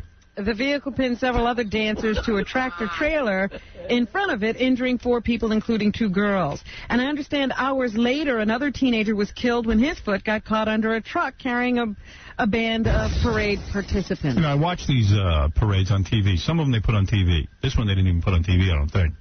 And like people are, we're proud to be Puerto Rican or we're proud to be Jewish or whatever the hell it is. Who cares what you're proud of? Who cares that you're proud of that? I'm not proud. Why should you be? Be proud to be an American. Be proud to be part of this country. Stop with being proud about... Hey, now they got these... everyone's screaming about these terrorists. The FALN. That President Clinton is going to let out a bunch of Puerto Rican guys who, what do? They blew up Congress? Yeah, well, they blew up a bunch of things, and they killed maimed some police officers. They were lighting up bombs all over the place. And now they set off several bombs. They're talking about letting them out of prison. Can you imagine this? Let them rot there the rest of their lives. They planted bombs. What is the debate? Why would President Clinton let them out? What is he doing? He maimed police officers. That's it. Away for life. Teach people a lesson. No second chance on something like that. I'm the most liberal guy when it comes to a guy making a mistake and, But whoa. Bombs? What possible reason do you have for letting these guys out of jail? I mean, come on. Is it because Hillary's running for Senate in New York and maybe she could get the Puerto Rican vote? Well, now she's come out and said she opposes the president's plan. Good. Why would any decent, hardworking Puerto Rican person want these guys loose on the street? And you know what? It's crazy. Nobody's sitting and stopping Puerto Rico from doing anything. Well, why did they bomb? Well, they say Puerto Rican leaders are pressing the White House for clemency as a symbolic gesture of reconciliation. What are we reconciling over? I don't know. You'd have to ask some Puerto Ricans. I have no idea why someone would support them. This is a pro-independence movement. Independence. So be independent. Who cares? Go back to Puerto Rico if you don't like it here. That's all I say. To anybody. Anybody who doesn't like it here, go back to where you came from. Me too. Me included. The day I can't say this is the only country I want to live in, I will go back to where I came from. And I don't even know where I came from. It's debatable where I come from. I crawled out of some sewer overseas. But I know I'm lucky to be here, and I don't even go to vacation in foreign countries because I'm afraid they won't let me back in. What do you think of that? I love it here. When I vacation in the United States. I hear you. I would go to Las Vegas. I hear you. I would go to Arizona. I would go to California. There is no reason to leave this country. Well, there is one thing that needs to be cleared up. The FALN, they have been saying that these people who would be pardoned have not renounced violence. And Juan Gonzalez says in the paper today that they did so in 1997. Well, you know what? They should do it every day. And I would never let them out of prison. I would chop their legs off. That's what I would do to these guys. I have no idea why someone would sit and worry about a bunch of terrorists getting out of prison. You got people in prison who just, they smoke some dope. Get them out of jail. Not terrorists. Let them rot. It's an obscene thought. Perish the vile thought. Hello? Yes, Jan. That's terrorist. Right. I was going to say that you should be the host for the VMA, last VMA of the Millennium, not Chris Rock. He was already the host. He wasn't all that great the first time either. I should host the MTV Awards, is that what you're saying? Yeah. You're absolutely right. I would have been great. I probably would have turned it down, though. Yeah. Can I have those tickets? What tickets? To the VMA? No, I gave them away. Oh, you did? I gave them away to an African. What about those Planet Hollywood tickets? Gave those away. You giving them or are you going to give them? He gave them away. Oh, man. All right, Howard. I love you, man. All right, thanks. Bye. Sorry. Sorry. I would get up on stage at the MTV Awards and I would say profound things. They don't want me up there. FALN has been linked to more than 100 bombings of military and political installations between 1974 and 1983. First thing I would do, I'd get up and say, how do you like these FALN guys getting out of jail? I would chop off their legs. Listen to this.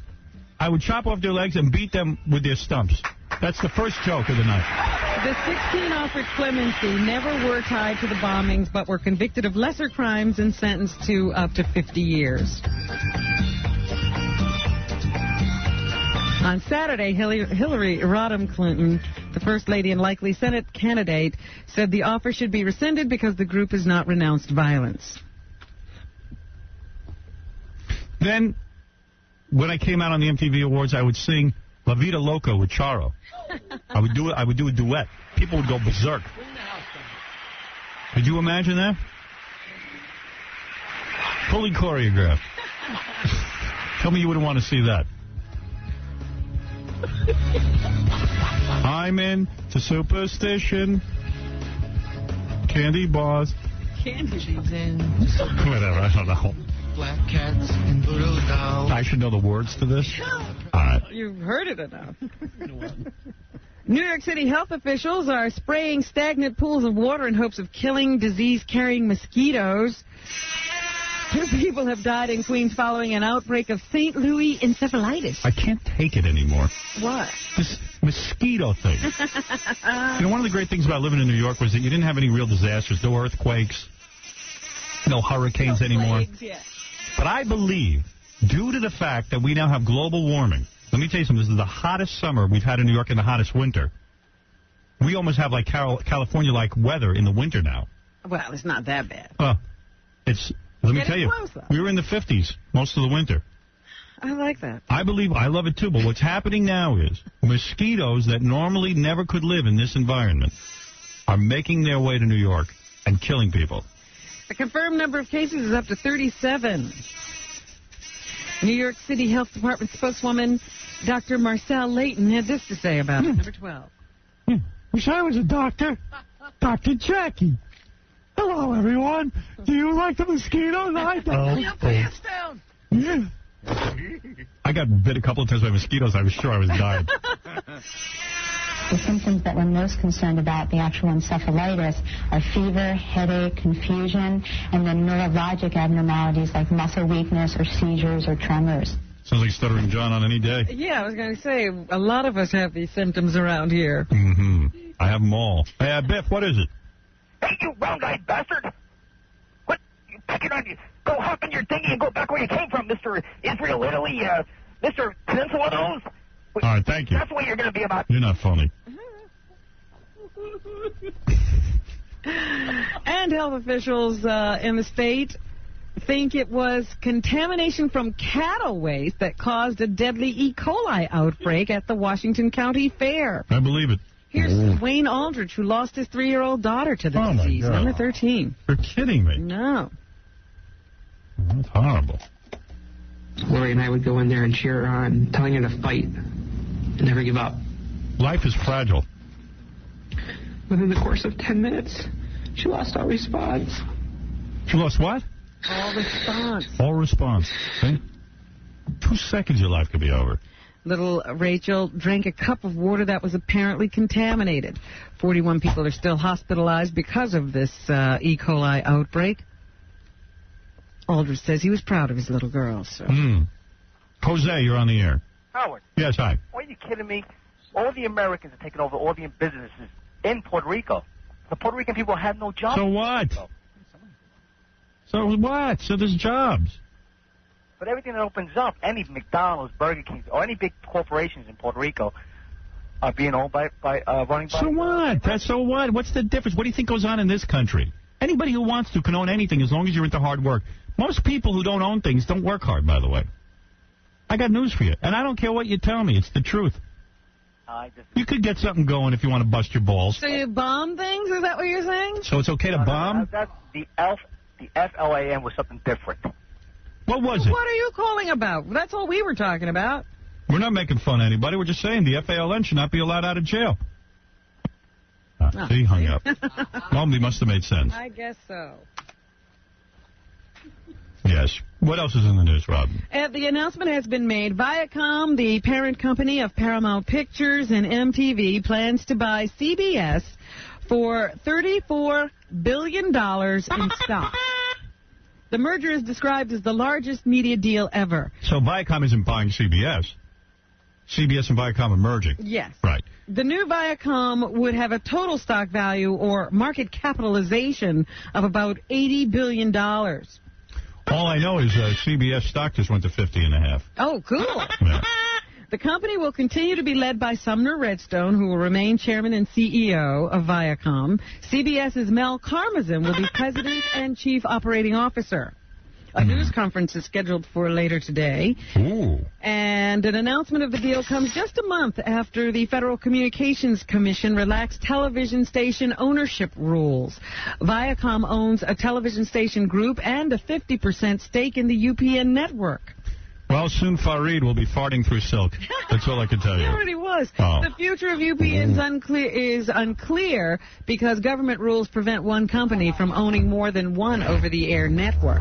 So, well, this is exciting news because the company we work for, we started with them, how many years ago? 13? It was 1985. 1985. How many years is that, Robin? It's 99. That would be 14 years. You don't think that's 140 years? Let me think. I carried the zero. Oh, dropped the zero. I see. Okay, 14 years we've been working here. We started out as a small company. Yeah. And now the company has grown in the 14 years we've been here to the fact that they're now CBS. They acquired CBS. You know what I love about it? Because people in television used to put down radio. Now you can see the radio company took over the TV. That's right. And now is merging with Viacom. And I'm very proud of, there's a little ass-kissing of our hero Mel Karmazin, who runs the company, because he has been very good to us. He stayed with the show even when the FCC attacked us, and has always been pretty fair with us. So I'm happy to see it. David ate Goliath. And I like it. I like it. I'm proud of it. Proud to be associated with the company. And that's it. Thank you. And that's it. That's it. That's all I want to say. It's enough ass-kissing. Enough corporate ass-kissing. They say, don't expect Al Gore to offer a sweeping health care reform plan if he's elected president. Instead, the vice president says he'll go for a step-by-step approach, which he's planning to unveil today. Finally, somebody's going to issue a policy statement. I can't think of a bigger company in broadcasting than right now than the company we work for. Would it be Time Warner maybe is up there? But no, this would be the largest company. I believe so. Gore's plan would guarantee every child in the nation access to affordable health care by 2005. His plans would also allow Americans to buy into Medicare at 55 with a 25% tax credit to help defray the cost. You should fillet Mel today. You know, he's single, and that would be a great man. And he turned me down. That'd be a great man for you. Imagine you and Mel. What a merger. We were at another wedding. I said, you know, the room's still set up, Mel. You would sleep with him, right? We could do it. You would sleep with him. I believe you would. You would merge with him. I would merge my company with his company. I don't think he sleeps with them. He just merges with them. He gives them some stock, and they give him stock. Well, he could certainly merge with me. Yeah. You know they're going to have the CBS Christmas party at the Meadowlands because they can't fit all the employees in? Yeah, the company's too large now. Right. An earthquake has shaken Athens, Greece, knocking chunks of concrete from buildings. The quake lasted 5 to 10 seconds and sent thousands of frightened people into the streets. Once again, don't just run into the streets. There are bricks falling out there. Who cares? The stock is up. There are no immediate signs of major damage or reports of injuries.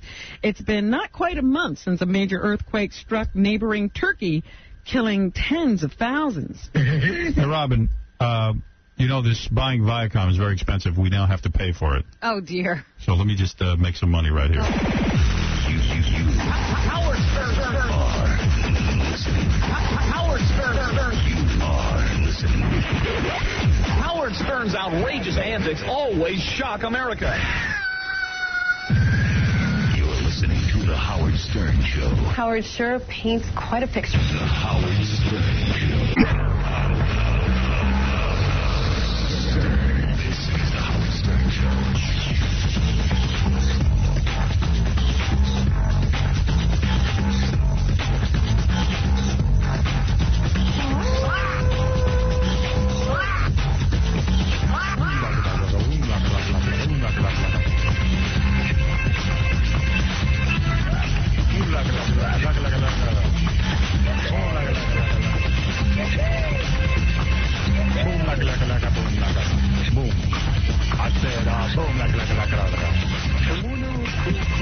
What is it, Chapo? Hello? Yes. Howard? Yes, Chato. Jaffo, man. What? Jaffo, J-A-F-O. I think I was laughing, like my pronunciation sounded all that different. You said Jato. Well, I don't know, man. Anyway, point being, man, me being Puerto Rican and also an American, I agree with you, man. A terrorist is a terrorist is a terrorist. Right. They shouldn't be let out. I mean, there are more reasonable methods that they could have resorted to. You're like, Puerto Rican, right? Huh? You're Puerto Rican, right? I'm Puerto Rican and an American. Where do you live? I live in Patterson, New Jersey, which I know you don't You know what you are? You're an American. Yes, I am. You're an American. Yes, I am. Who cares about Puerto Rico or their terrorists? You're an American. Right. You care about Puerto Rico, go live in Puerto Rico. No. Well, I have to disagree with you there. I mean, I love Puerto Rico too, but I love America too. No, they could have resorted to more, you know. See, this is what's killing the country. Excuse me? Like, I'm half Jewish, right? I don't care about Israel. Well, I said worry about Israel. You don't have to give a damn about Israel. I don't have to care about it. What do I care about that? I'm Puerto Rican and I do love Puerto Rico. I like that Israel. America too, I like that Israel's there, that if Jews want to go there, they can. If they're being persecuted, it's great. Go live there if you want. I have no interest. I love America. Right, okay. I'm half Italian.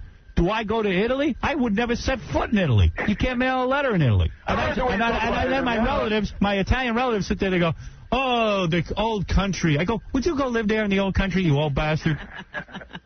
I have to disagree with your parade point, though. I mean, parades are the death of this country. Everybody should. Parades are the death of this country. 2 little boys were killed. I understand, but that was an accident. Little girls? No, that was no accident. Look, you say it's an accident. The accident is the parade. That's the accident. Roller coasters are safer. Hey, Robin, you disagree with an African-American Day parade? You wouldn't want to celebrate your roots? I hate all parades. Good. Why? Because you have to drive through town? That's right. Right. Well, so what? For one day we put up with it. That proves how people love each other. That's it. There's a parade every day. I mean, the Puerto Rican parade is just not just Puerto Ricans. That's the white people out there yelling loud. All right, let's go on with the news. Who cares?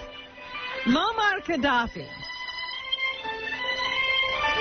has invented a car, a safe car. Why don't we have a parade for everyone named Fred? Stop it, they'll start.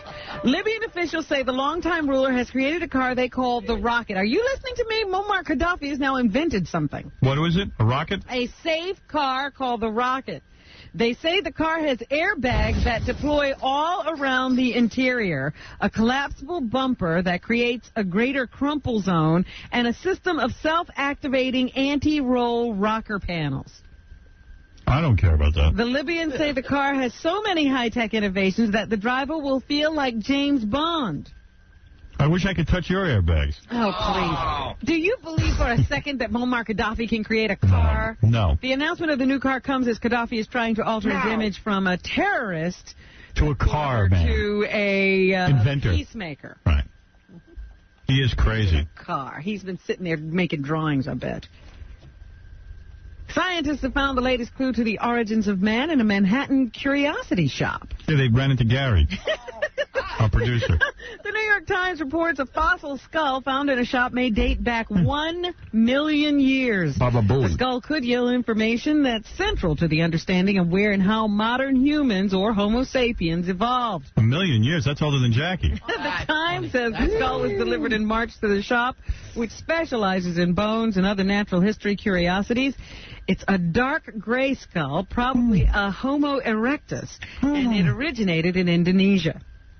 The shop owner was given the skull, or has given the skull to an Indonesian paleoanthropologist for its return home. Experts say it might have fetched $500,000 on the open market. Nice man.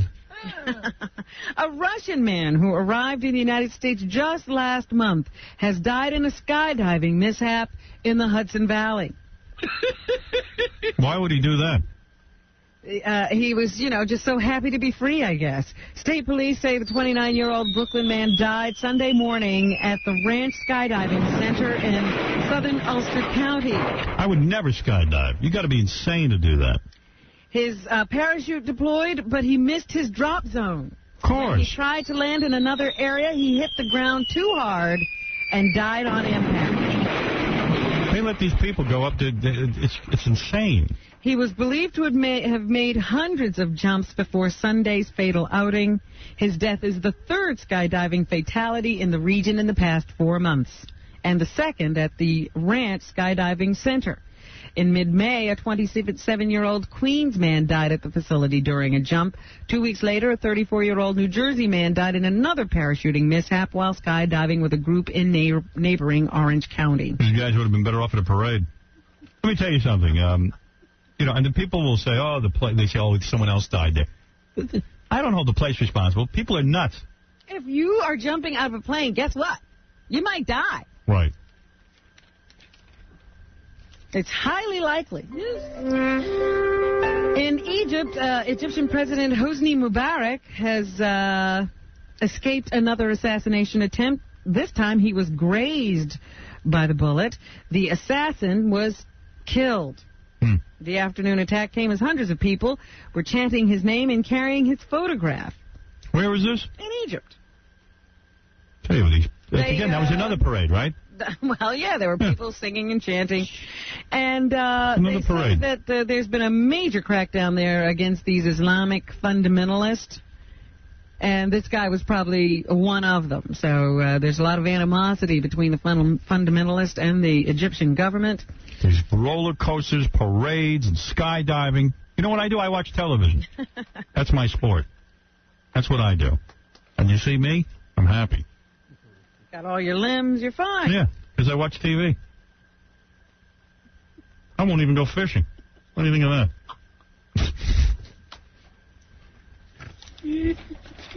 I won't.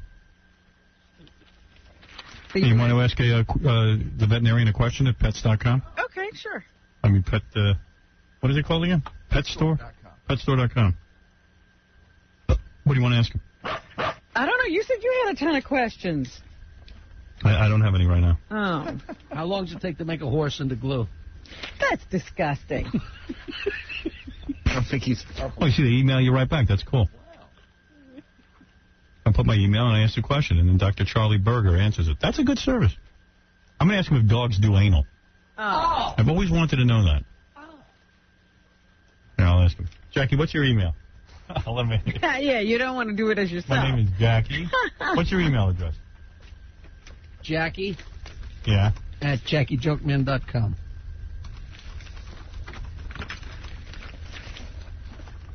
Even his email address is all about him, you know? It's gotta have the my name name. of the website. Jackie. The dogs do anal. Sure, your dog does. Now the guy's going to trace you and have you arrested. That's good. Java, back up. Right here, I'll send it. How do you send it? Oh, here you go. Submit. I don't like that. Submit. Yeah, that's... I'm serious. I want to know. Thank you. Your question has been sent. Uh-oh. Our panel of experts are committed to responding to your question within 48 hours. Oh, so we have to wait. I know you'll be arrested tomorrow. In jail. Can dogs of completely different sizes have sex? Yes. Sure. Could a Chihuahua? Yes. Yes. They often, that's very dangerous because then if it's like a female Chihuahua and she's with a bigger dog, I was thinking it could be terrible for her if she got pregnant. Forget about pregnant. How about getting there? What else is in the news? All right. There's a big custody battle going on between Ron Perlman and his last wife over their daughter. And Ron Perlman, they say, has pulled out all the strings. He's got all this media, friends in the media, and he keeps having articles written declaring his former wife an unfit mother, etc. So her father, she's also from a wealthy family. Her father is Robert Orr. He has now written a letter to, I guess, Vanity Fair, which published the last article, saying that Ronald is a control freak, and he demonstrated this when his ex-wife Claudia was given an ultimatum to drop her interest in Senator Alphonse D'Amato. Listen, these two people, Ron Perlman and, what is her name? Patricia Duff. Should have the child taken away from both of them and raised in a zoo because the two of them are shameful. For crying out loud, just get together with your wife, realize this is horrible and detrimental to the kid, the way you're carrying on. These newspaper articles will be around for the rest of the time. If any of you had any class, you would stop this nonsense. But do you believe that he demanded that she stop her relationship with Senator Al? Oh, I'll believe anything from these two. I mean, I've never seen a more despicable display. People get divorced all the time, every day. It's 50% of marriages end in divorce. You know that kids don't like to see parents fighting. And then they take it to another level. These two way too wealthy people can't figure out a way to agree on the most basic thing about a child's welfare. The other thing that the father says Duff has been required to do is to have a bodyguard with the girl 24 hours a day. So she has to live with the bodyguard. The two of them really should have their children taken. I don't know how many kids they have between them. But all children should be taken away from Ron Perlman and his wife. And they say and put in a zoo and raised by wolves or monkeys. Boycotted his own son Josh's wedding when Josh refused to insist that his prospective bride sign a prenuptial agreement. So I guess... Well, I got to agree with that. you boycott the wedding? Yeah. He's trying to do the right thing by his kid. That I understand. Please. This is pretty funny. This is also in Page 6 today. I'm going to write a... wait a second. Let me ask the veterinarian. I'm going to put a question. Should Ron Perlman be allowed to have pets? Ask the veterinarian. Donald and Ivana Trump are still arguing over money, they say.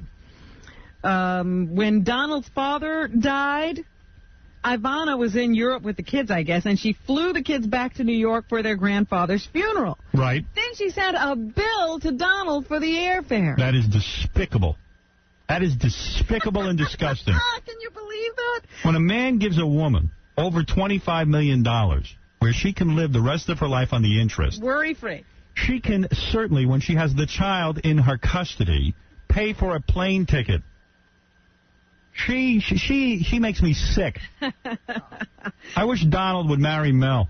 Trump returned the invoice to Ivana with a note saying that it was a tacky thing to do, especially given the $650,000 a year he pays in alimony and child support. Oh, for crying out loud. It is tacky. She's a tacky woman, and I feel... perish the vile thought. Believe me, Trump knows tacky. And let me tell you something. I feel bad for him. That's a terrible story. That's the height. I understand when a woman is involved with a guy who doesn't have any money. But this guy set her up for life. This is terrible. Millions and millions of dollars. She didn't make the millions. He did. She should have married a garbage man. The woman travels in a Brinks truck thanks to him. She can't shell out for a plane ticket. Hey, you bitch. You think he did it? She did it to him? Feels like it. Pope Pius XII helped Adolf Hitler gain power. Of course he did. And did nothing to stop Nazi atrocities because he believed Jews got what they deserved, according to an explosive new book. I believe it. The shocking book, Hitler's Pope, The Secret History of Everybody knows that. Why is that shocking? By John Cornwell, is excerpted in the October issue of Vanity Fair. This guy, John Cornhole, has written a book that finally tells the truth. What is his name? I'm sorry. Cornwell. Cornwell, excuse me. Something else on my mind. Of course. Everybody knows that the Pope stood by while the Nazi atrocities went on. He even met with Hitler. Of course. He loved him. And this guy says he knew about Hitler's plan for the final solution. The two of them probably had an affair. And was begged repeatedly by bishops in Germany, even by an emissary from President Franklin Delano Roosevelt, to use his authority to condemn the Nazi atrocities. But he said nothing and never acted to stop Catholic clergymen who collaborated in racial certification to identify Jews before they were sent to death camps. Oh, he was the biggest hypocrite, the Pope. And then at the end of the war, he declared that behind the scenes he was working very hard to save Jewish lives. Of course. But he even say, well, he was hypocritical. But that his own words condemn him. He said that the Jews were responsible for their own fate. So there, new book. Funny, Jackie says the same thing. No. On December 9th, meanwhile, Kirk Douglas will be 83 years old. And guess what? According to Larry King, the veteran actor is going to be bar mitzvahed again. Now, isn't that the stupidest thing you ever heard? It's like these guys who remarry their wives. Bar mitzvah. You get married once. Like these guys got to repeat their vows. Make everybody else look like a dope. Oh, it reflects badly on you, is that of course. Then the women go, well, why didn't you marry me again? I said, I'd marry you already. Once was enough. We know our vows. You're not getting any pressure. No, of course not. Are you kidding? Have you been to any of those ceremonies? No, I would never entertain the thought. Perish the vile thought. Kirk Douglas told Why isn't Kirk Douglas... They should recircumcise Kirk Douglas. That it has been 70 years since he became a man, and he's decided he wants to reaffirm his ties to Judaism. That's insane. The event will be held at a big temple in Los Angeles, and his many friends... So embarrassing. ...will be there. You know, I see these yentas, you know, these women, these older women in their 40s. They never had a bat mitzvah. So now at 40, they decide to have a bat mitzvah. Yeah. They throw themselves a big party, too. Oh, my goodness. You know, let me tell you something. You don't want to sit there when a kid is getting bat mitzvah. But you do it because it's a kid. You're going to go watch some old hag get a bat mitzvah? Crying out loud? Sitting there pretending she's a child again? And I got to buy into it? Childhood's over, honey. That's supposed to happen when you're 13, not when you're 45. Really, man. People make me sick. Really, man. Fortune magazine put out a list of the 40 richest people under 40. Well, Jackie, that counts you out. You haven't seen 40 in 20 years. Who are the richest people under 40? Well, I told you, and most of them are, you know, these techies, you know, from Microsoft and... Guys you never heard of. All of that stuff. But Master P is the only entertainer. Master P? On the list. Who is that? Master P is a rapper whose real name is Percy Miller. How is he worth? He was number 28. From rapping, he made all that money? $361 million. You are kidding me. He owns a record company, and he has a bunch of other things, but that's what they estimate his worth to be. The only other non-tech type on the list is Michael Jordan. He was number 29. Sickens me. Perish the all from rapping. Stone Temple Pilot singer Scott Weiland was sentenced to 1 year in jail on Friday for violating probation on a 1997 drug possession arrest. I am so sorry for that guy. Judge Larry Paul Fiddler says the singer is killing himself and has to be punished. Why does he have to be punished for killing himself? Killing himself. Let me tell you something. This guy, what's his name again? I forgot. Scott Weiland. Scott Weiland. He's been on the show. Good friend of ours. What's his name again? Well, I couldn't think of his name. And I'm going to tell you something. He has a problem with drugs. Why should he go to jail for that? Well, let's do what Robert Downey Jr.'s family did. Let's start a website and a letter writing campaign to get him sent off to rehab. Scott Weiland is one of the gentlest guys on the planet. Oh, in jail? And he enjoys doing heroin. He will be somebody's girlfriend. I mean, you know how many drug addicts there are in this country in terms of legal drugs that doctors are prescribing? You're going to take Scott Weiland and make an example out of him? You know how slight he is? He's so little. Oh, please. The guy's a nice guy. And you know what? So what if he's killing himself with heroin? Let him do it. Leave him alone. You don't put someone in jail because they want to kill themselves. You know, if he goes to jail, why shouldn't overweight people go to jail? They're killing themselves. They're killing themselves. That's true. Honest to God. It's insane. Scott Weiland should not be in jail. He should be free. Let me ask Unfortunately, you know, usually those fat people don't get arrested for anything. Right. Let me ask the vet over at petstore.com. Should Scott Weiland be let out of jail? We should just ask him everything. Our panel of 40 experts will be reviewing this. New Magic 8 Ball. We are committed to answering you within 40 minutes. Dr. Charlie Berger says, yes, Scott Weiland should theoretically be out of prison. Yeah. Now I'm discontinuing answering your question. We're closing down this part of the website. The summer box office has been declared closed. Good. And what movies were in the $100 million club this summer? Sixth Sense. Number 1. Star Wars. Star Wars with $421 million. Number 2. Austin Powers, The Spy Who Shagged. Wow. Wow. Wow. $204 million. Number 3, Sixth Sense. Wow. $175 million. Number 4, Tarzan, the Disney film, animated film, $167 million. Big Daddy, number 5, $161 million. Jesus Christ. Yes. You'd better start praying.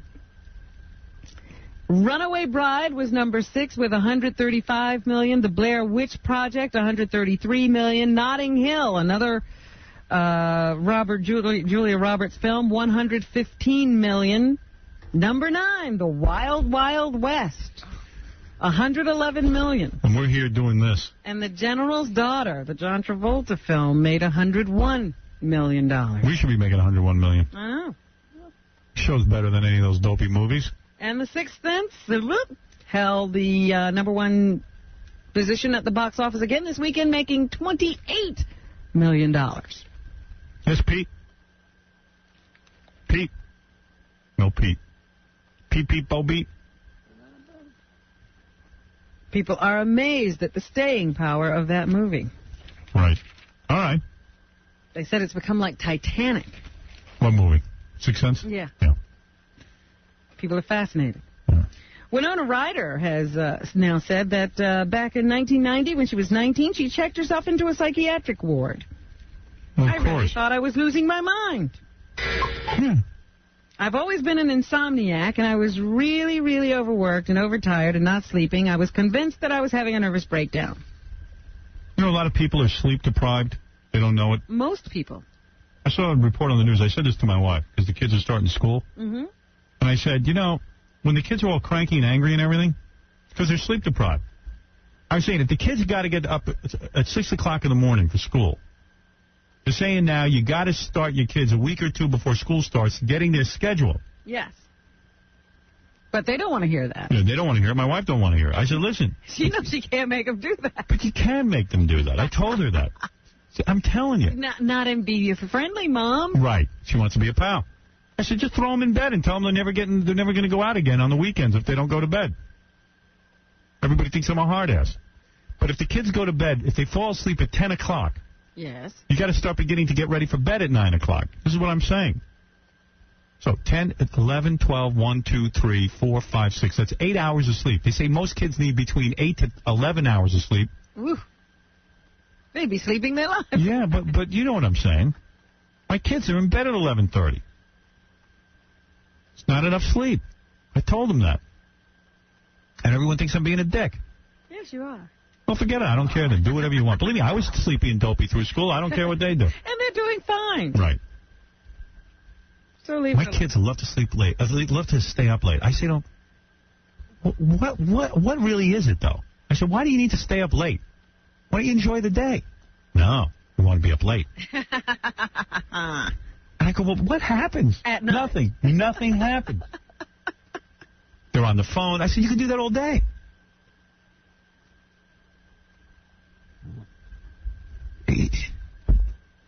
And what's the difference? What hours are you awake? Wouldn't you rather enjoy the day? You know why it's more intriguing? Listen to you. I know. Well, you're making it intriguing. no, I never made a big deal about it, but this year I am. You. They knew. What the dilly? I'm in bed at 8. You said anything or not? You know I'm in bed at 8? I know that. I hate it. So why should they be happy? All right, anything left, Robin? Come on. She was also dating Johnny Depp at the time. Oh, Winona Ryder? Yeah. She said she debated whether to ever talk about it. Yeah, she shouldn't have talked about it. But it is true. She's not really ashamed of it. I think everybody goes through these times in their lives, and I think you're very weird if you don't. So she's not ashamed. They say they've picked a co-host for Bryant Gumbel. This was such a difficult thing to do. Her name is Jane Clayson. She now works for ABC, but they're putting the finishing touches on that deal so that Bryant has a co-host when he starts this new morning show in November. You mean they didn't tap Nancy Sirianni-Martling? Somehow her name didn't even come up. Curious. But I say this woman is taking a very big risk, because if they fail, whose fault is it going to be? Hers. Bryant Gumbel's already been a success in daytime. They should have gotten Nicole Bass, the world's largest female bodybuilder. Somebody gave me pictures. I got to bring them in of Gary at that ball game. Yeah. And you just forget how big Nicole is. Right. Because you see her standing there with average people. It's amazing. Well, you know, this Bryant Gumbel, I don't know what the fuss is. You know he's going to go on the morning show and fail. You do. You know it. Nothing is going to work. It's the same show on CBS as ABC as NBC. Yes. It's ridiculous. Bryant Gumbel is Mel's only mistake. Well, he's paying him all that money. He might as well make him work. I guess. Maybe it's not a mistake. Is Kathy Lee, did we miss her? Is she wearing a bra today or not? She was not. She was not. It didn't look like she was. Regis was wearing a bra. Into these tube tops, so you can see that the shoulders are bare. Why do people care? I like it. It's very funny to me, because I love every it. day there's been a report in the paper about You see people are upset about it. I love when a woman doesn't wear a bra. I think it's so sexy. When you could see the breasts flopping around, I think it's terrific. Everybody thinks Kathy Lee is losing her mind. I love it. That's not losing your mind. It's losing your bra. She should start wearing lingerie on the show. I'd watch that. Yeah, wear everything. Don't you think she's got a great rack? Fred says he thinks... No, it droops. They're kind of... Listen, you know what's going on. She's getting older, and she's trying to show off her assets a little bit. She's taking that last hurrah. Yeah, she's always been a little bit sexy, and she's trying to hold on to it. Her face isn't holding up all that well. Her body is sagging. So she figures if she doesn't wear a bra, she could still be kind of sexy. Nothing wrong with that. I have no problem with that. It's just the crap she does with the kids and everything I have a problem with. Wants to show her boobs, who cares? Show them. I like it. I like when a woman shows her breast. I like when I see a nipple, hint of nipple. I love that. Well, then you should be watching tennis to see the Venus and I do. Serena Williams. They wear backless outfits. They're always braless. I'm amazed that they play tennis so well. They look like proud, between the beads and the breasts, I don't know how they get anything done, but they seem to be playing well. Amazing. I feel like I'm in Africa. Somebody needs to investigate that. With the beads, they look like African women. How do they play that way? With their breasts flopping around. It's got to hurt. Everybody else is with the sports bras and the this and the that. You obviously don't need it. It's amazing. I'm not attracted to those two. I wouldn't bang them. I'm into black. I wouldn't mind having sex with a black chick. I love it, but I think the younger one's cute. I think those two, I don't know. They don't do it for me. Anybody attracted to them? The young one's cute. Serena? Yeah, Serena's cute. I don't see it. Venus looks a little... I like a Tyra Banks. Well. Yeah, but if you're making You want a a black one who looks like a white woman. No. Well, yes. No. No, yes. No, why? I like Robin Givens. She doesn't look like a white woman. She's got white features. Well, come on. I like Rushumba. She's a full African woman. Not cute. They're not. No. Let's be honest. They have athletic bodies. Yeah, but they're big. They're sort of tall and string beanie. And that hair is disgusting. They could use a little meat on them. The beads? Oh, please. It's like Derek and 10. It's it's not sexy. Oh, my And you know when they get really ugly? When their father stands next to them. Oh, the father. He's frightening. He's hideous. Scary guy. I would not bang them. I don't need the trouble. I wouldn't touch them. All right. I wouldn't bang Jennifer Capriati either. She seems like she's crazy. I got one for you. Would you do? I thought you liked crazy girl. Not that crazy. Yeah. Now when they start crying at a press conference. Would you do Lindsay Davenport? Which one is that? No. It's the announcer? No. 6'3". The chunky girl. She's number 2. I'll tell you, I wouldn't do Monica Seles. She's a mess. Yeah, she used to be cute. She got fat. No, she was never cute. You have the worst taste. She used to have a decent body. Oof. The one I like is that teenager. Oh, please. Anna Kournikova. I like her. She's hot. I have sex with her. You're not going to make love to Martina Hingis, so forget about that. No. She's the number 1 seed. I'd probably bang her. Oh, you don't even know what she looks like. She's got a lot of teeth. I wouldn't have sex with those two sisters, though. I do the one. I'd do Esther Roll before I do those two. From Good Times. JJ, get in this house. They don't have a sexual thing. I don't know. I don't get turned on by them. I'm sure I don't turn them on either. It'd be a disaster. I was watching, I think it was Wimbledon. I was watching, and Lindsay Davenport was playing, and she lifted up her shirt to scratch something. There's no tightness there. No, I don't know how she's so good. She's really fast. I'm not sure I know who she is. She's better. You got to watch TV sometime. Yeah. I don't know. Oh, I watch plenty. She's all that is what you're watching. I love it. I want to see it again. I could watch that movie 20 times. Oh, which one? She's All That.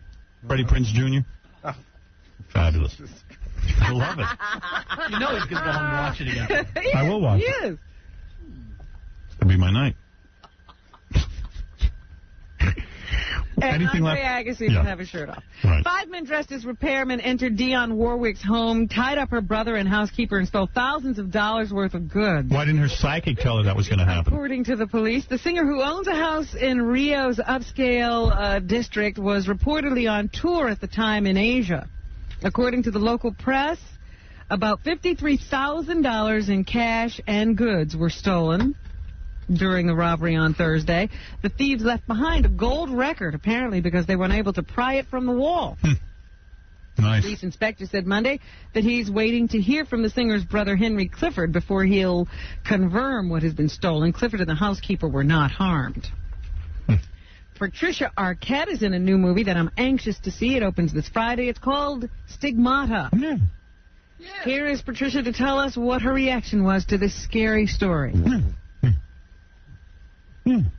What's it about? It's about a woman who's like possessed. Well, at first it kind of scared me, and I didn't really want to do it. I like her. She sounds real dopey. Freaked out by it, and I was like, oh my God, do you believe in God? And what is this saying? And Sounds so stupid. I love it. It's so attractive. We met and we talked about it. And No it's nonsense okay. there. Let me hear all your questions about it. I mean, there was a part of it I really liked, but then the part of it that I was very afraid of. Nigga, please. Oh, stop. Josh Brolin, he is the son of James Brolin, who's married to Barbra Streisand. Right.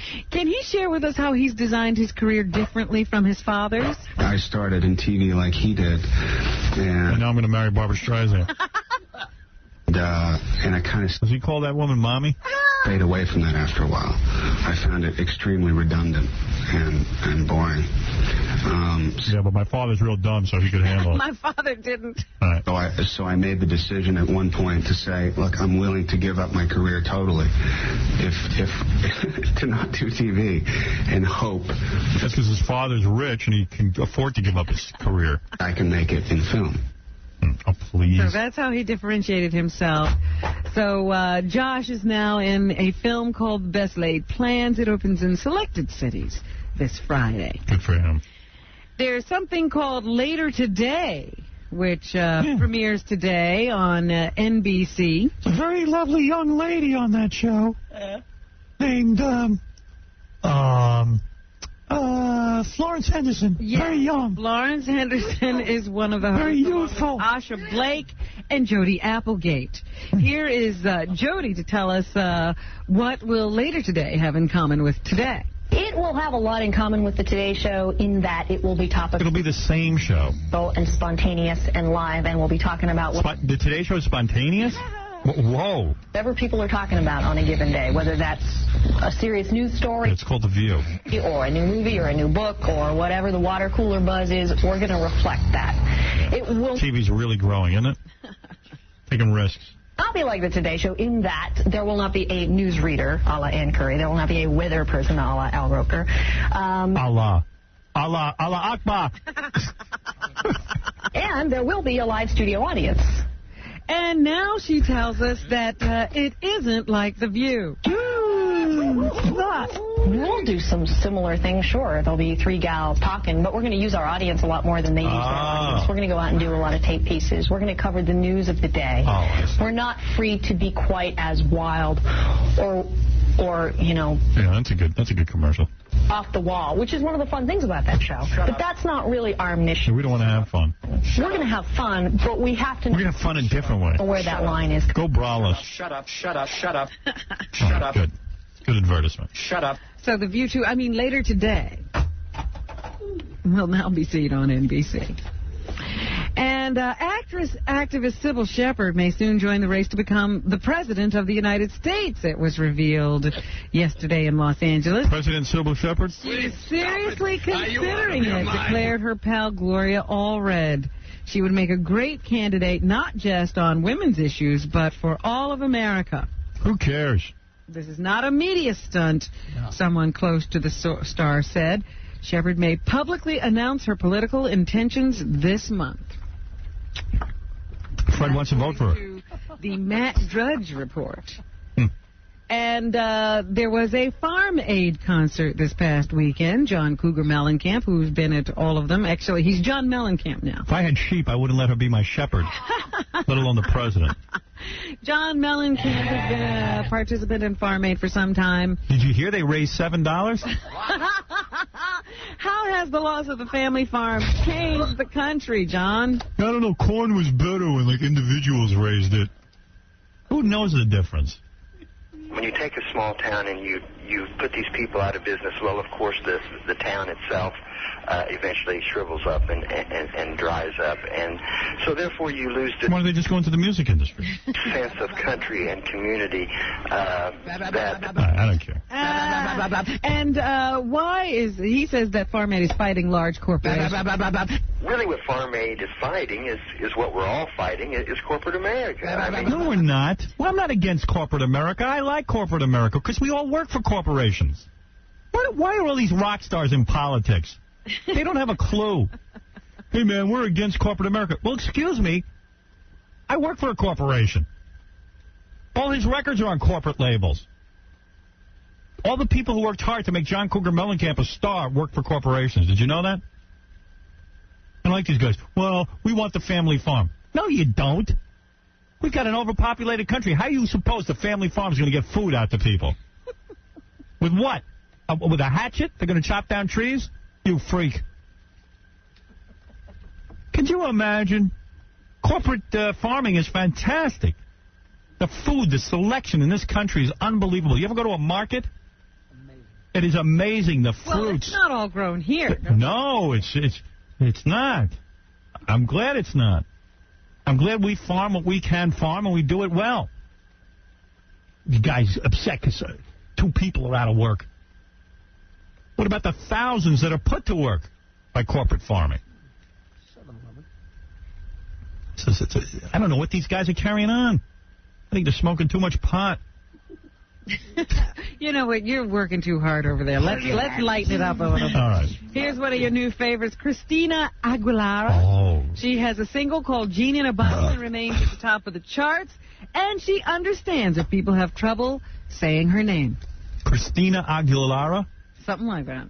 She is cute. How old is she? 17? 16, 17, I forget. I think that's the age I like to date. People are always, I like her better than Britney Spears. I think. Yeah. She's got a better body, and she shows her belly, and her belly's really rock hard. And she's a better dancer. Mispronouncing my last name, but I mean, it's an easy thing to do. I've gotten it my entire life. All my 17 years. People somehow, want to She's got a real dumb laugh, this one. I don't think she has a thought in her head. Listen to this. Like the G for a Q sometimes, which is really weird to make it Aguilera, which is kind of odd. But actually, it's... I saw Leno interviewing her. I think all the lights were out upstairs.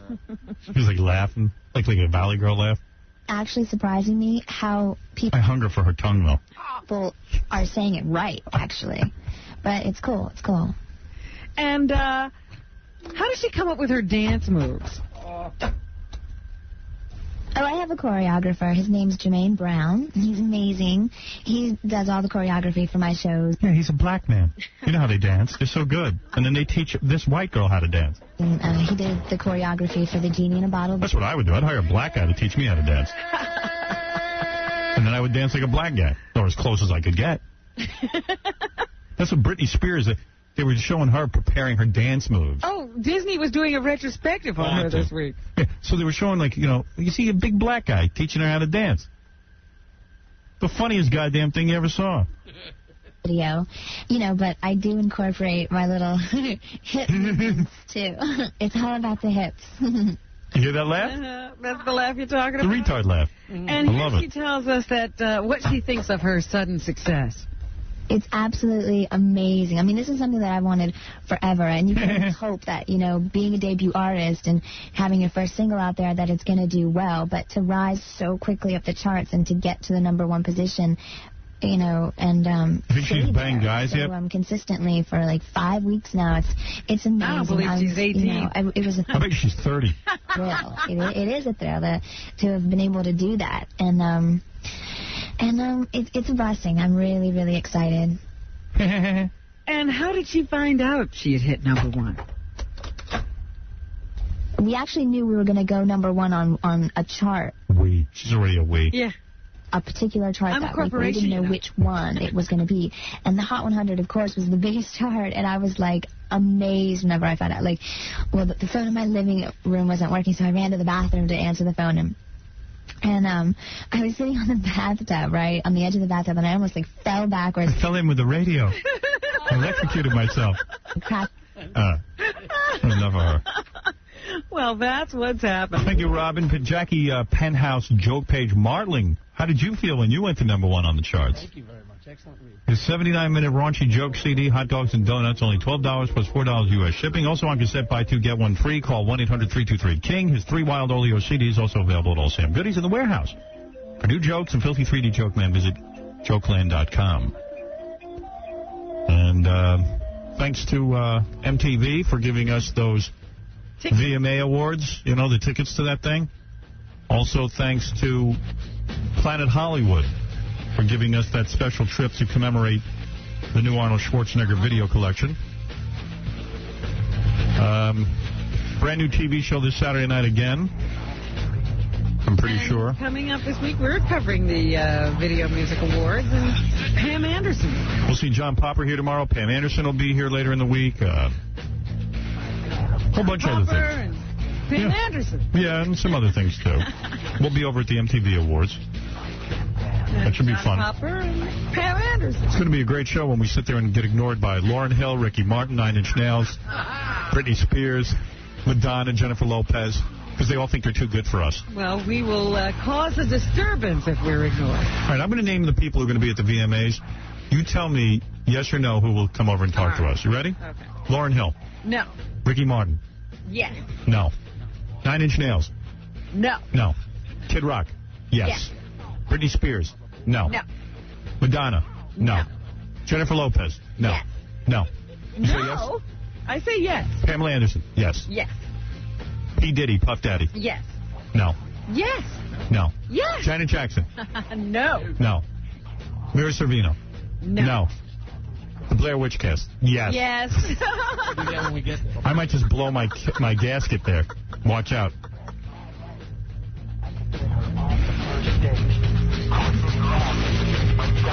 The Howard Stern Show. 2, 3. K-Rock.